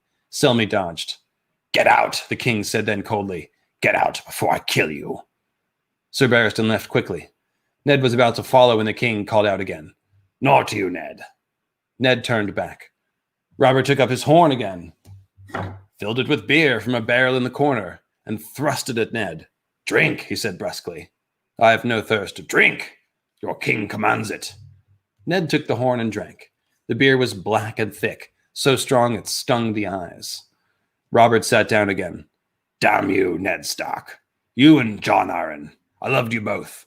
What have you done to me? You were the ones who should have been king. You or Jon. You had the better claim, your grace. I told you to drink, not to argue. You made me king. You could at least have the courtesy to listen when I talk, damn you. Look at me, Ned. Look at what kinging has done to me. Gods, too fat for my armor. How did it ever come to this? Robert, drink and stay quiet. The king is talking. I swear to you, I was never so alive as when I was winning this throne, or so dead now that I've won it. And Cersei, I have Jon Arryn to thank for her. I had no wish to marry after Lyanna was taken from me, but Jon said the realm needed an heir. Cersei Lannister would be a good match, he told me, and she would bind Lord Tywin to me should Viserys Targaryen ever try to win back his father's throne. The king shook his head. I think it might be out of Robert Baratheon voice here. I love that old man, I swear it, but now I think he was a bigger fool than Moon Boy. Oh, Cersei is lovely to look at, truly, but cold. The way she guards her cunt, you'd think she had all of the gold of Casterly Rock between her legs. Here, give me that beer if you won't drink it. He took the horn, upended it, belched, wiped his mouth. I'm sorry for your girl, Ned, truly. About the wolf, I mean. My son was lying. I'd stake my soul on it. My son, you love your children, don't you? Ned said, with all my heart. Let me tell you a secret. Oh, yeah, this is the part I wanted to get to. More than once I have dreamed of giving up the crown, take ship for the free cities with my horse and my hammer, spend my time warring and whoring. That's what I'm made for. The sellsword king, how the singers would love me. You know what stops me? The thought of Joffrey on the throne, with Cersei standing behind him, whispering him in his ear. My son. How could I have made a son like that, Ned? He's only a boy, Ned said awkwardly. He had small liking for Prince Joffrey, but he could hear the pain in Robert's voice. Have you forgotten how wild you were at his age? It would not trouble me if the boy was wild, Ned. You don't know him as I do. He sighed and shook his head. Perhaps you're right. Jon despaired of me often enough, yet I grew into a good king. Robert looked at Ned and scowled at his silence. You might speak up and agree, you know. Your Grace, Ned began carefully. Robert slapped Ned on the back. Say that I'm a better king than Aerys and be done with it. You could never lie for love nor honor, Ned Stark. I'm still young, and now that you're here with me, things will be different. We'll make this a reign to sing of, and damn the Lannisters to 7 hells. I smell bacon. I smell bacon. That one's got to have Robert. Do you think our champion? Okay, then they go on. So that's pretty much it. So there's more, more insight into Robert's realm, to him not wanting to be king. People often say, misguidedly, I think, that the only people that should have power are people that don't actually want power, because obviously so many ambitious people have turned out to be corrupt with power. But it's kind of not true. Like, you actually want somebody that is up to the job of being, a top executive. That is a very heavy job, comes with a lot of responsibility. You have to be totally selfless and to do it well anyways. And Robert's not that. He didn't want the job, and so he doesn't do a good job. So, there you go. Well, thanks, you guys. I see a couple of nice comments about my Eve Did Nothing Wrong video. You guys know how much that means to me. It's the beginning of my book. I'll do the book plug now. I'm writing a book. It's called Eve. No, that's the video. The book is called Paradise Gained: Christianity, Sacred Symbolism, and Freedom from Dogma. That's my title. And it's about symbolism, essentially. It's everything I've learned about symbolism, but it's applying it to sort of religious upbringing that a lot of us have, helping understand what kind of a role symbolism can and should play in our lives, and the wonderful effect that it has of liberating us from religious dogma as well as political dogma. I'm sort of weaving those two ideas together. So if you want to support the book, you can go to Indiegogo and search for Paradise Gained. And you can also click on the link in the description of this video, or post it here in the chat by Mr. Carl Karashnak. Thank you, Carl. All right. So now that we have plugged, and by the way, that's coming along very well. So yes. Where were we? What do I want to read next? Yes. Oh yeah. So right after this whole scene, Ned talks to Varys. It might be like Ned's next chapter. And Varys lays out the deal with Robert. Red Keep has ways known only to ghosts and spiders. Varys smiled apologetically. I will not keep you long, my lord. There are things you must know. You are the king's hand, and the king is a fool. The eunuch's cloying tones were gone. Now his voice was thin and sharp as a whip. Your friend, I know, yet a fool nonetheless, and doomed unless you save him. Today was a near thing. They had hoped to kill him during the melee. For a moment, Ned was speechless with shock. Who? Varys sipped his wine. If I truly need to tell you that, you are a bigger fool than Robert, and I am on the wrong side. The Lannisters, Ned said. The Queen. No, I will not believe that. Not even of Cersei. She asked him not to fight. She forbade him to fight, in front of his brother, his knights, and half the court. Tell me truly, do you know any sure way to force King Robert into the melee? I ask you. Ned had a sick feeling in his gut. The eunuch had hit upon a truth. Tell Robert Baratheon he could not, should not, or must not do a thing, and it was as good as done. Even if he'd fought, who would have dared to strike the king? Varys shrugged. There were 40 riders in the melee. The Lannisters have many friends. Amidst all that chaos, with horses screaming and bones breaking and Thoros of Myr waving his absurd fire sword of his, who could name it murder if some chance blow felled his grace? And I think that's... The scene goes on, but I think that's all the Robert talk. So let's see here. Oh, yes. Well, there's an interesting bit. He said, Varys says, the Red Keep shelters two sorts of people, Lord Eddard. There are those who are loyal to the realm and those who are loyal only to themselves. Until this morning, I could not say which you might be, so I waited to see. And now I know for a certainty. He smiled a plump, tight little smile, and for a moment his private face and public mask were one. I'll begin to comprehend why the Queen fears you so much. Oh, yes, I do. You are the one she ought to fear, Ned said. No, I am what I am. The king makes use of me, but it shames him. A most puissant warrior is our Robert, and such a manly man has little love for sneaks and spies and eunuchs. If a day should come when Cersei whispers, kill that man, Ilian Payne will snick my head off in a twinkling. And who will mourn poor Varys then? North or south, they sing no songs for spiders. He reached out and touched Ned with a soft hand. But you, Lord Stark, I know, he would not kill you, not even for his queen, and there may lie our salvation. So, what goes on, Ned says, surely Robert has other loyal friends, his brothers, his wife. Varys finished with a smile that cut. His brothers hate the Lannisters, true enough, but hating the queen and loving the king are not quite the same thing, are they? Sir Barristan loves his honor, Grand Maester Pycelle loves his office, and Littlefinger loves Littlefinger. The King's Guard, a paper shield, the eunuch said. Try not to look so shocked, Lord Stark. Jaime Lannister is himself a sworn brother of the White Swords, and we all know what his oath is worth. The days when men like Ryam Redwine and Prince Aemon the Dragon Knight wore the white cloak are gone to dust and song. Of these 7, only Sir Barristan's Selmy is made of the true steel, and Selmy is old. Sir Boros and Sir Meryn are the Queen's creatures to the bone, and I have deep suspicions of the others. No, my lord, when the swords come out in earnest, you will be the only true friend Robert Baratheon will have.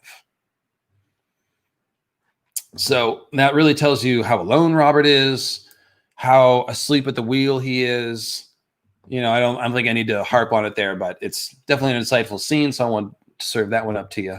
450 people watching the stream. Folks, thank you very much for joining us on Starry Wisdom Sunday. Click that like button while you're here. Make sure you're subscribed to the channel. I have 6 or 7 more of these mythical character studies in the mythical character study playlist.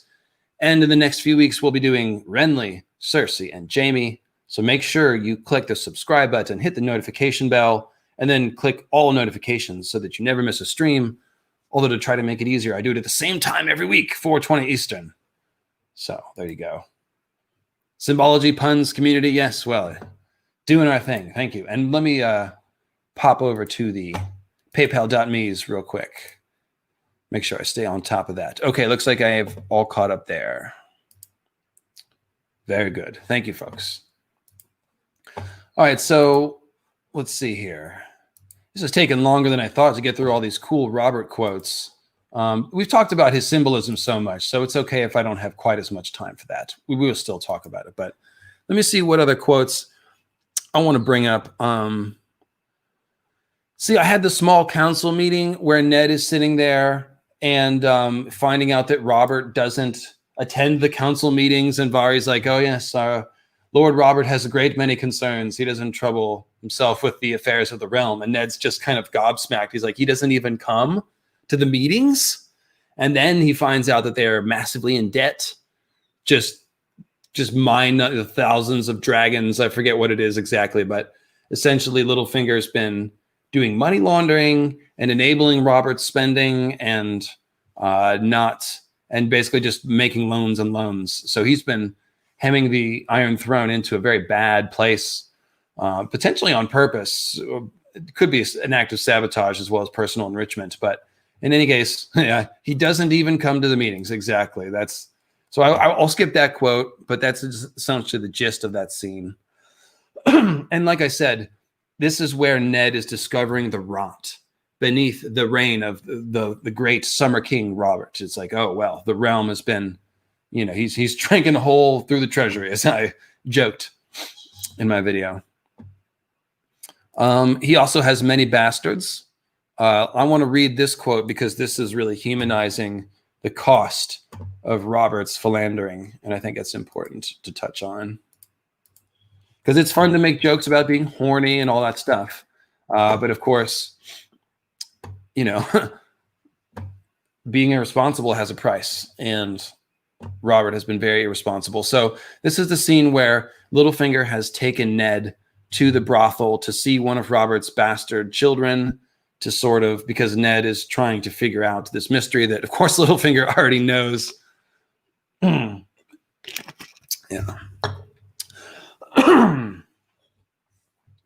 It says, a warm rain was pelting down from a starless black sky as they walked to the stables. Ned drew up the hood of his cloak.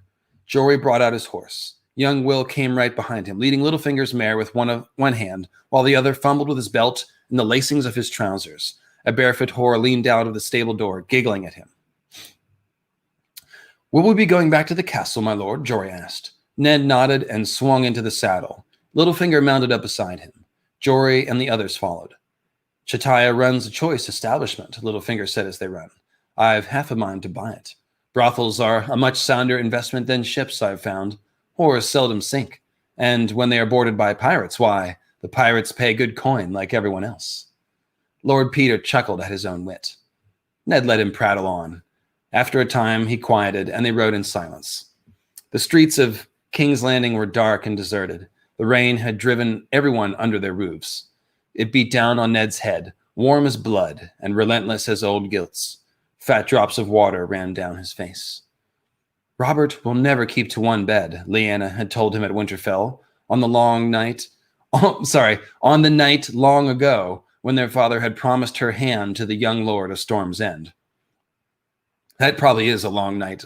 Symbolic reference, though, of course, because Lyanna is an Ice Queen, Night's Queen figure. And this is Lyanna talking again. She says, I hear he has gotten a child on some girl in the Vale. Ned had held the babe in his arms. He could scarcely deny her, nor would he lie to his sister. But he had assured her that what Robert did before their betrothal was of no matter, that he was a good man and true, who would love her with all his heart. Lyanna had only smiled. Love is sweet, dearest Ned, but it cannot change a man's nature. And that's one of those famous, sorry for the crinkly sound. That's one of those famous Lyanna quotes, not because it's one of the only Lyanna quotes, but because it just shows you that at 16, Lyanna saw the truth of Robert. And it also is a big clue that she probably wasn't as in love with Robert as Robert was her. Robert put her on a total pedestal, and she, on the other hand, is perceptive and sees that he is a philanderer. Yeah. And then Lyanna runs off with a married man, although we don't know what the circumstances were, but yes. And the thing is that Lyanna wasn't necessarily being judgmental here. She was just sort of stating facts. So it's not even that Lyanna is some sort of prude. She's just pointing out that he's not going to keep to one bed. And she still goes on. She's not saying that she won't marry him. She's just saying, look, he's very horny and he's going to be a philanderer. And Ned is the ignorant one here who's like, oh no, he's Robert. He's my friend. He's a nice guy. He wouldn't do that to you. You're my sister. And we're all friends. And it's like, no, that's not how it's going to be. So it definitely shows us a lot about Lyanna and Ned and Robert in that quote all at once. Love is sweet, dearest Ned, but it cannot change a man's nature. The girl had been so young, Ned had not dared to ask her age, and now he's thinking of the girl in the brothel. No doubt she'd been a virgin. The better brothels could always find a virgin if the purse was fat enough. She had light red hair and a powdering of freckles across the bridge of her nose, and when she slipped free a breast to give her nipple to the babe, he saw that her bosom was freckled as well. I named her Bara, she said as the child nursed. She looks so like him, does he not, my lord? She has his nose and his hair. She does. Eddard Stark had touched the baby's fine, dark hair. It flowed through his fingers like black silk. Robert's firstborn had the same fine hair, he seemed to recall. Tell him when you see him, my lord, as it pleases you. Tell him how beautiful she is. I will, Ned had promised her. That was his curse. Robert would swear undying love and forget them before evenfall, but Ned Stark kept his vows. He thought of the promises he'd made Lyanna as she lay dying, and the price he'd paid to keep them. And tell him, I've not been with no one else. I swear it, my lord, by the old gods and new. Chatiah said I could have half a year for the baby, and for hoping he'd come back. So you'll tell him I'm waiting, won't you? I don't want no jewels or nothing, just him. He was always good to me, truly. Good to you, Ned thought hollowly. I will tell him, child, and I promise you, Bara shall not go wanting. She had smiled then, a smile so tremulous and sweet that it cut the heart out of him. Riding through the rainy night, Ned saw Jon Snow's face in front of him, so like a younger version of his own. If the gods frowned so on bastards, he thought dully, why did he fill men with such lusts? Lord Baelish, what do you know of Robert's bastards? Well, he has more than you for a start. How many? Littlefinger shrugged. Rivulets of moisture twisted down the back of his cloak. Does it matter? If you bed enough women, some will give you presents, and his grace has never been shy on that count. I know he's acknowledged that boy at Storm's End, and the one he fathered the night Lord Stannis wed. He could hardly do otherwise. The mother was a Florent, niece to the Lady Selyse, one of her bedmaids. Renly says Robert carried the girl upstairs during the feast and broke in the wedding bed while Stannis and his bride were still dancing. Lord Stannis seemed to think that was a blot on the honor of his wife's house, so when the boy was born, he shipped him off to Renly. He gave Ned a sideways glance. I've also heard whispers that Robert got a pair of twins on a serving wench at Casterly Rock 3 years ago when he went west for Lord Tywin's journey. Cersei had the babies killed and sold the mother to a passing slaver. Too much an affront to Lannister pride, that close to home. So there you go. And then he says, the Robert he had known.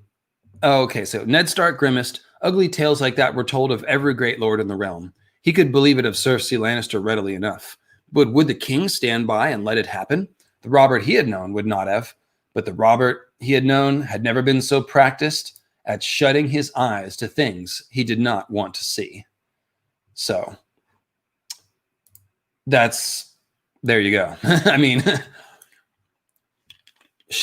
I could have called this shutting his eyes to things he doesn't want to see, the Robert Baratheon story, right? But that was the whole point of saying titles. It's like, yeah. I'm like king or something of some people. I'm supposed to do some stuff. There's some meetings I should be going to, but more wine. So there you go.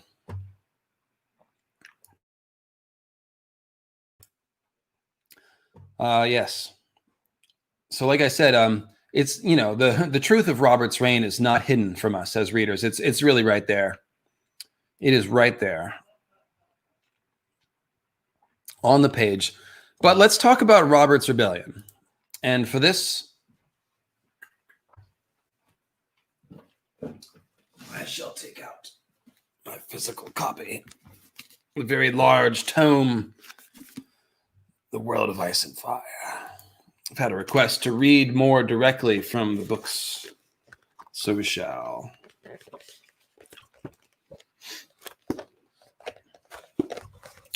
see here. Targaryens, Baelor. I'm looking for a horny king like Robert Baratheon. Let's see here. Bunch of stuff about Tywin Lannister. Ares. Let's see here.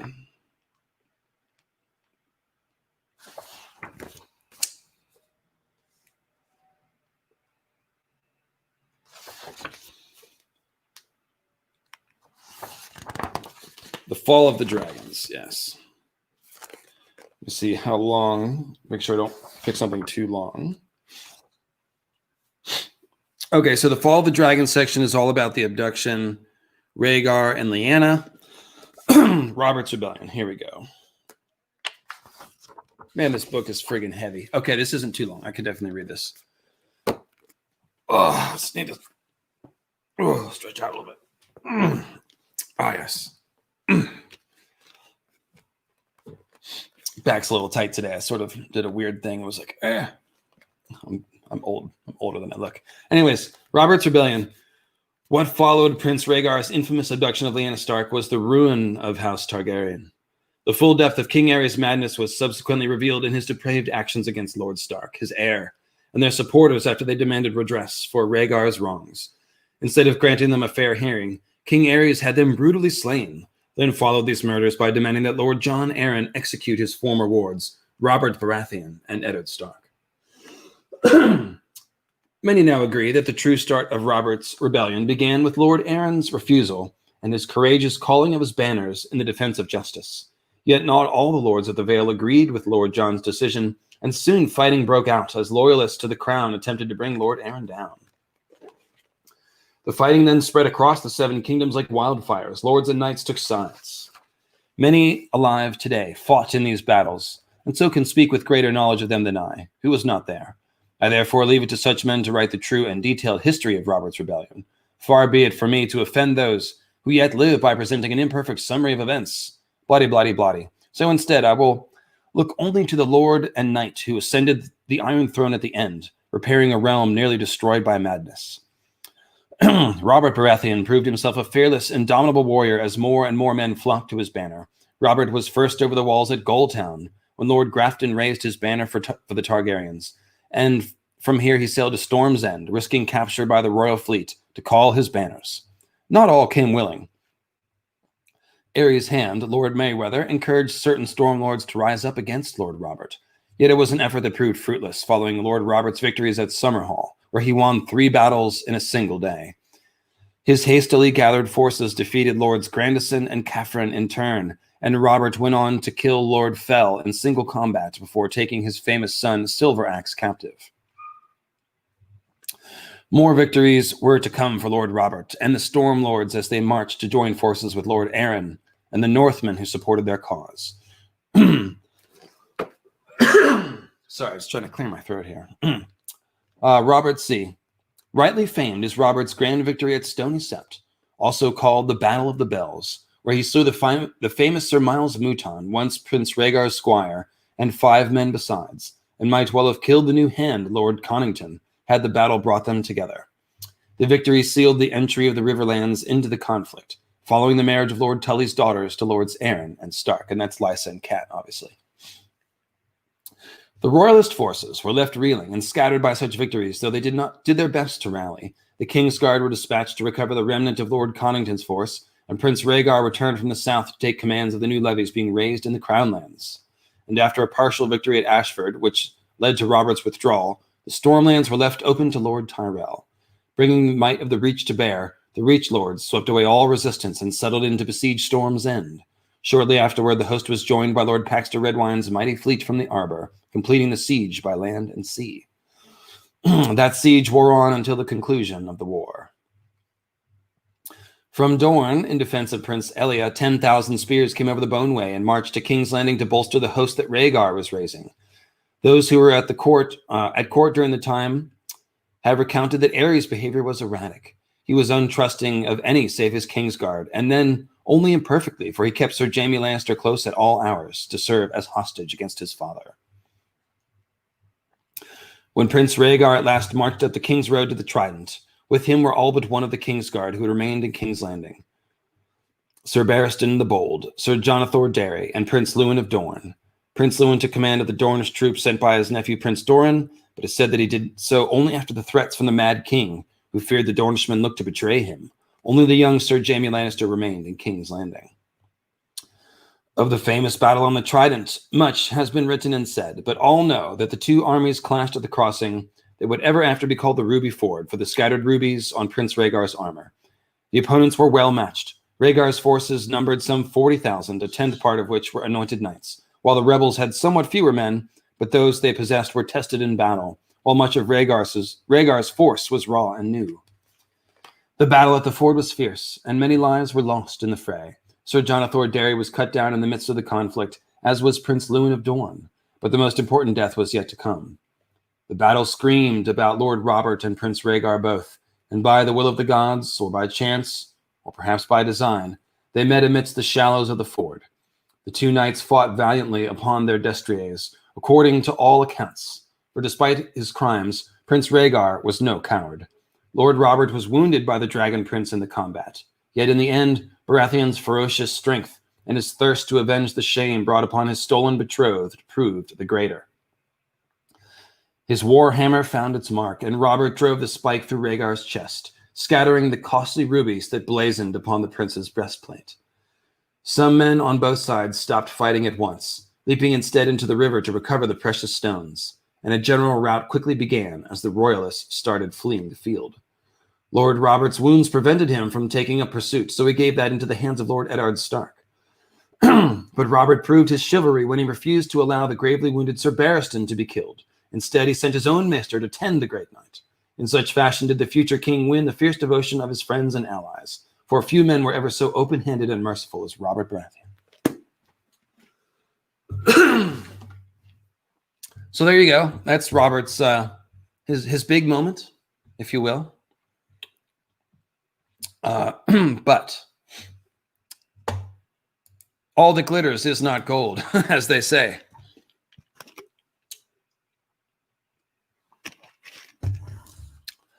So I'm sorry, let me mute myself.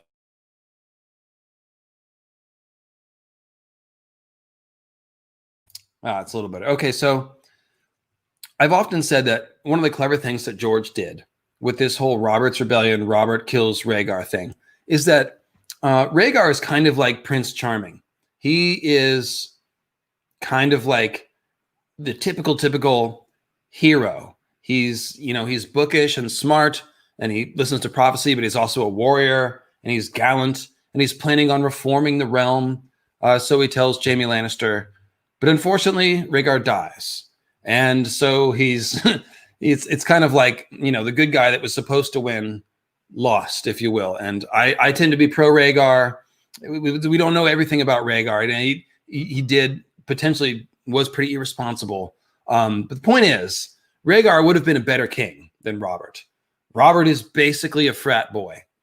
And he won the battle and became king. And he didn't want to be king and was basically a shitty king. So even though Aerys was the worst, abusive, tyrannical, crazy, delusional, paranoid, all that stuff, Rhaegar seems like he would have been a very good king. So it's kind of a clever twist for George basically to start the story, you know, the backstory of the story. 17 years in the past, it's kind of like you could say the wrong guy won, if you will. And so we have this drunken frat boy king, Robert, and he's done a shitty job. The thing about Robert's Rebellion is that Robert's Rebellion, as I joked in the opening thing, it was justified. Like, for the most part, in my opinion, no, we don't know about Lyanna and Rhaegar. I tend to think they did love each other, but we don't know that. That confirmation in the show can't be taken as canon for the book. So that's still an open question. I don't want to go down that road right now. We'll do that at a different time. But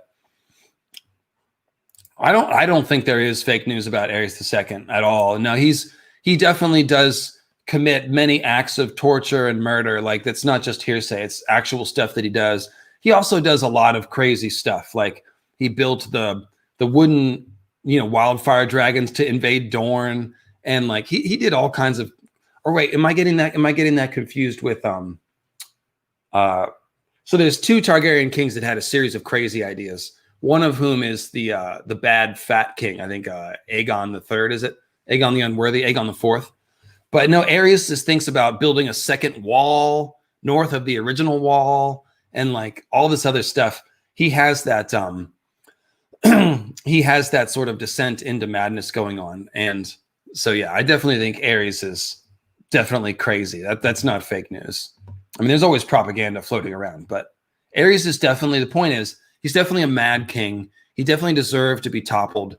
The whole idea with a monarchy is that the enforcement mechanism, the accountability mechanism for the lords and the kings is rebellion, meaning that if you oppress your peasants too cruelly, eventually, if they don't have anything to eat, they'll beat their plowshares into swords and they'll come to the castle and revolt.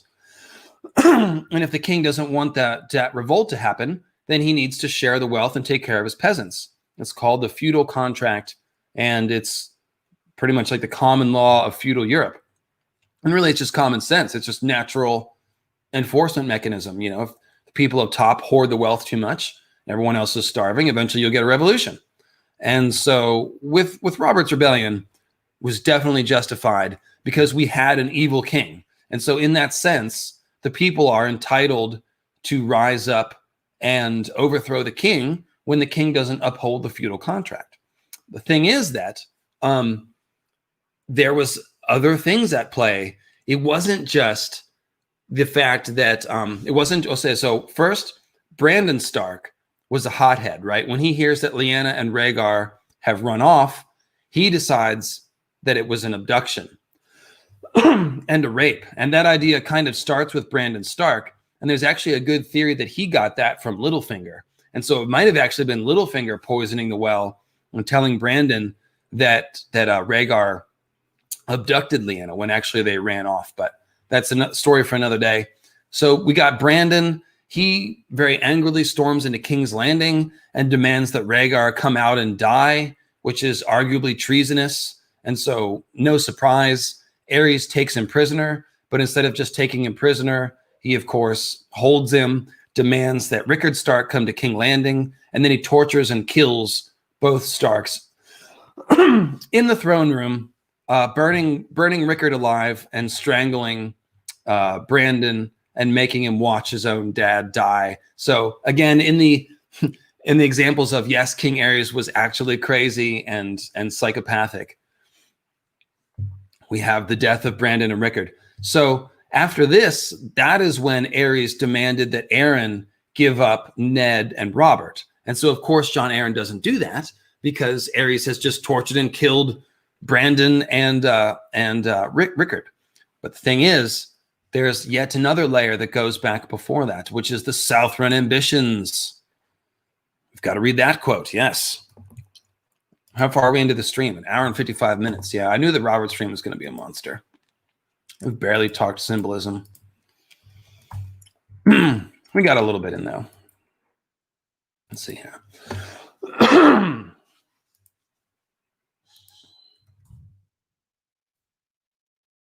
They walked on. Barbie Dustin's face seemed to harden with every step. And this is Theon and Lady Dustin in the crypts of Winterfell. When I'm feeling horny, I go down to the crypts. Anyways, they walked on. She likes this place. Barbie Dustin's face seemed to harden with every step. She likes this place no more than I do. Theon heard himself say, "My lady, why do you hate the Starks?" She studied him.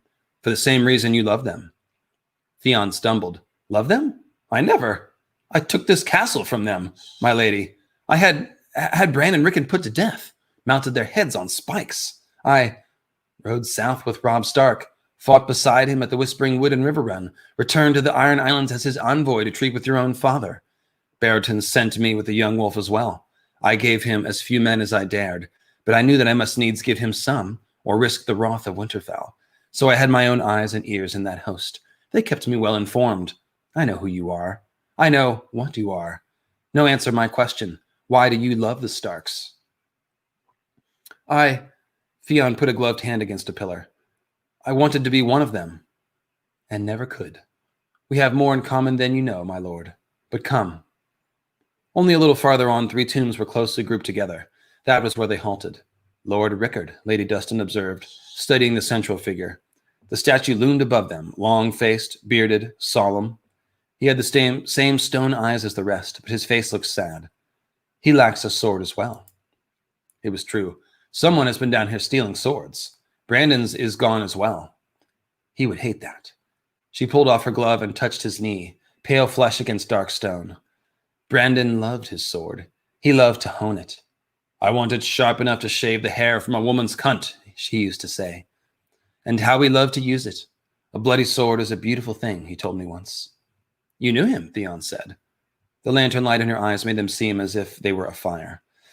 "Brandon was fostered at Baratheon with old Lord Dustin, the father of the one I'd later wed, but he spent most of his time riding the rills. He loved to ride. His little sister took after him in that. A pair of centaurs, those two. And my lord father was always pleased to play host to the heir to Winterfell. My father had great ambitions for House Riswell. He would have served up my maidenhead to any Stark who happened by, but there was no need. Brandon was never shy about taking what he wanted. I am old now, a dried-up thing, too long a widow, but I still remember the look of my maiden's blood on his cock the night he claimed me. I think Brandon liked the sight as well. A bloody sword is a beautiful thing, yes. It hurt, but it was a sweet pain. The day I learned that Brandon was to marry Catelyn Tully, though, there was nothing sweet about that pain. He never wanted her, I promise you that. He told me so on our last night together. But Rickard Stark had great ambitions, too. Southron ambitions. They would not be served by having his heir marry the daughter of one of his own vassals. Afterward, my father nursed some hope of wedding me to Brandon's brother Eddard, but Catelyn Tully got that one as well. I was left with young Lord Dustin until Ned Stark took him from me. Robert's rebellion.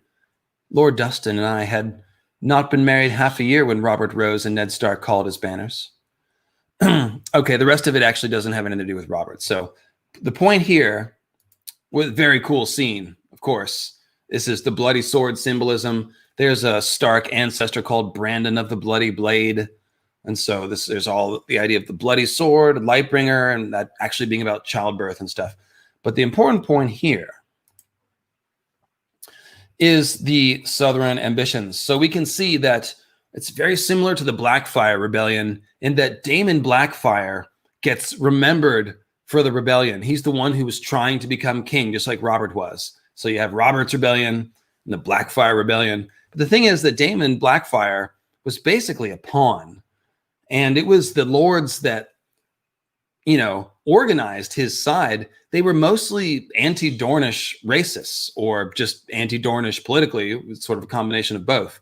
And the king at that time had a Dornish wife. And so there was a big controversy. It was Daeron the Good. And so he had lots of Dornishmen at court, and the rest of the Seven Kingdoms was, or at least some of the other lords in the great houses, were uncomfortable with that. So essentially they were looking for a reason to rebel against Daeron. And Daemon Blackfyre simply came along as their chance to do that. That's pretty clearly spelled out. And it's kind of similar here. Like Robert was basically the pawn. Like, you know, Aerys is an abusive king, like I said. So it's no wonder that Rickard and the other lords were organizing. And the rest of this Southern Ambitions theory is that if you notice, instead of, there was a lot of great lords of the houses of Westeros who intermarried right around this time of Robert's rebellion and before.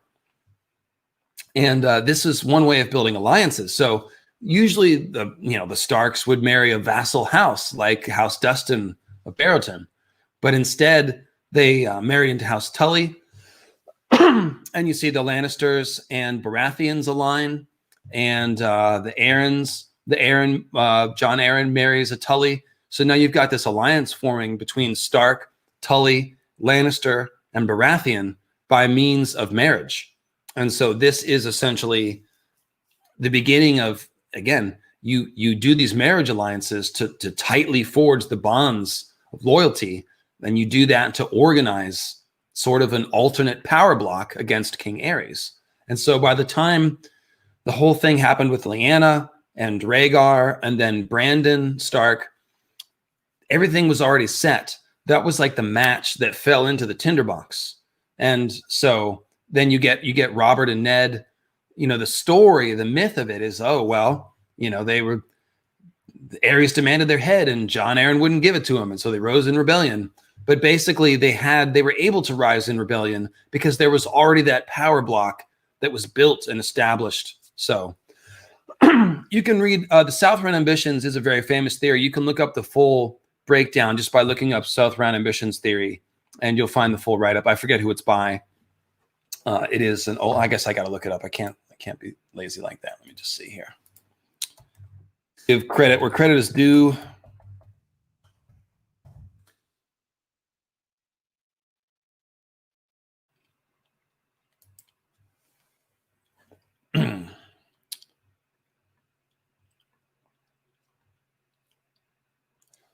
Okay, so it's Stefan Sass. Oh, cool. Stefan Sasse of Boiled Leather Audio Hour, which I've appeared on once. It is his theory. So very cool. I will share this link here.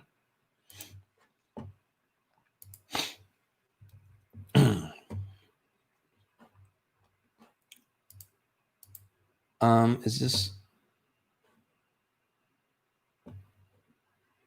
okay? Yeah, here we go.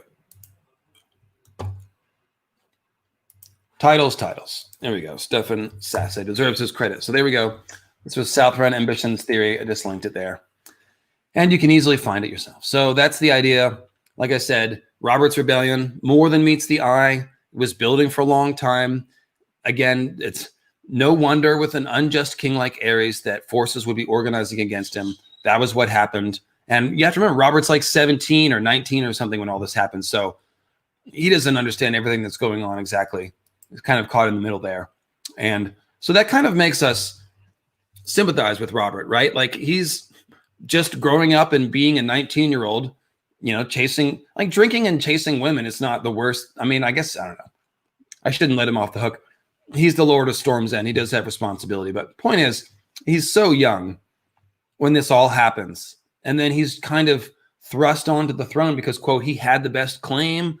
And because he was, you know, he had the mythical status. He was such a fierce warrior that everyone remembered him leading the fight with his hammer, with his antlers, you know.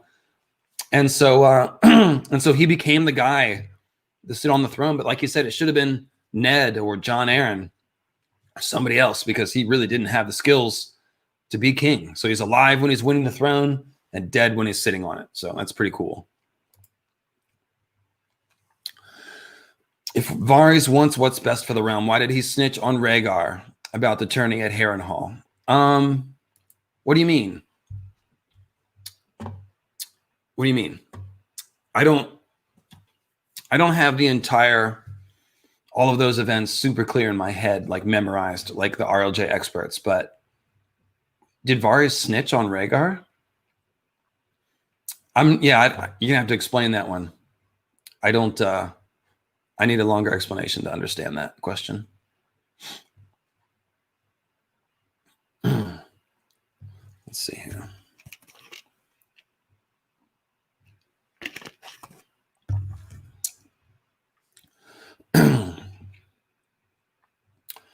Let's see here.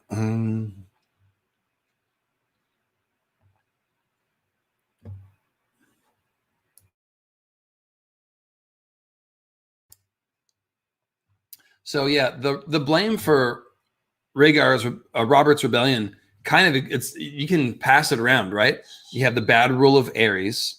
You've got Rhaegar and Lyanna running away and not telling anyone what the hell they were doing. You've got Brandon Stark being hot-headed, possibly Littlefinger if he's the one that fed misinformation to Brandon. So yeah, and then so last of all, do you get to like Robert? I mean, he's, like I said, there's so many other forces that come into play before Robert's rebellion. So that's kind of the backstory of King Robert as far as how he got to where he is. So it's a well-crafted character. All in all, you can see how it works, right? He's thrust into this position he wasn't really ready for. He really just likes fighting, so he was great to win the battle, but not so great as a king.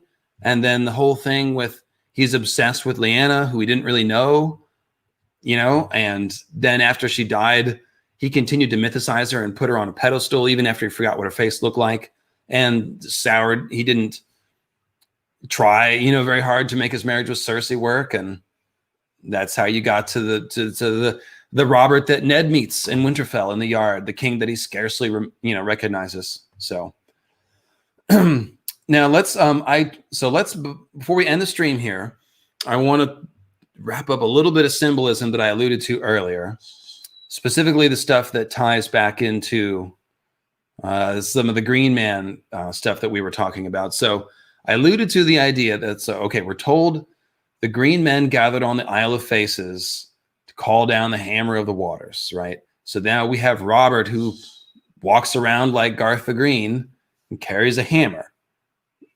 Thing is, again, he's the storm god, and hammers are always associated, like thunder and hammers go together like this. You got Mjolnir, of course, Thor's hammer that shoots lightning out of it. But I mean, it's thunder's hammering is just a natural thing to associate with thunder. So lightning strikes quickly like a hammer blow, and the sound is, the biggest boom that you can possibly hear. I was in a football stadium one time at a concert in Washington, D.C., when lightning struck inside of the stadium. And my God, it is the loudest sound I've ever heard. And it's loud in a way that is hard to describe. It's not loud like speakers that are too loud or like a rock concert is too loud. It was like a sound that was too big, if you will. It was like a gunshot times 1,000, like as if a gun was hundreds of feet tall. It went like the bang, the reverberation, the physicality of it, like it was a real. Someone died too. So rest in peace, whoever that was. It was a concert. I think it was called HF Festival. In case randomly anybody was there in the late 90s. But in any case, yes, lightning is very loud, so it's very natural to associate thunder's hammer. Yes, the ground shook. Absolutely, the whole stadium shook. Like it was unreal. It was unreal. So, so you've got this idea: the Green Men, who are antlered people, they called down the hammer of the waters, right? And hammers are associated with lightning, and Robert is a storm god associated with storms, lightning, thunder, and hammers. Oh, was somebody, you were there? Eric, you were there? That's awesome. I knew somebody randomly. Yeah, you know what I'm talking about, right? That was just insane. I was across the stadium too. I wasn't even that close. And it was just, oh my God, I wasn't even like next to it or anything. So, so then we've got, so compare all that hammer, lightning, and green antler man talk with this legend from the Iron Islands, right? The storm god lashed down with a mighty thunderbolt and set a tree ablaze. And that's how the Gray King obtained the fire of the gods for mankind. So the burning tree is a weirwood symbol, as we discussed many times. And that thunderbolt from the storm god is pretty clearly a reference to a meteor strike, because meteors are called thunderstones, and because all of the symbolism at the Iron Islands spells out a meteor strike. All the stuff about the sea dragon, about the broken sword point of land, the way the comet acts when Theon is at Pike. I broke it all down in the Grey King and the Sea Dragon podcast, of course. But the point is that this, you have a storm god striking down with lightning. Striking down with lightning, and then this is essentially a story of the meteor strike, right? So then you have, it compares to the hammer of the waters, which is like a lightning strike, but that's actually a count of a meteor attack. So this is telling you that the hammer of waters brought down by, that's like a lightning strike, is essentially the moon meteor. So the whole puzzle is being spelled out there in Robert's symbolism. And then when he attacks Pike, the first one through the breach is Thoros of Myr with his flaming sword. So that ties in the lightning sword symbolism to the whole mix. So it's a very nice little bundle of joy there. And again, you can get the full detail for that in the Grey King and the Sea Dragon podcast. But guys, I've had about enough bird screaming, all I can take. So let me check my PayPal and see. Yes, there is one more from Tyler, 420. Thank you, Tyler. No question, just that. And one from Cam. Thank you, Cam. And you're welcome. Glad you're enjoying these. So yeah, let me go take care of my birds, guys. It's been about 2 hours and 15. So bid you a happy weekend, happy Sunday. I'll see you next time.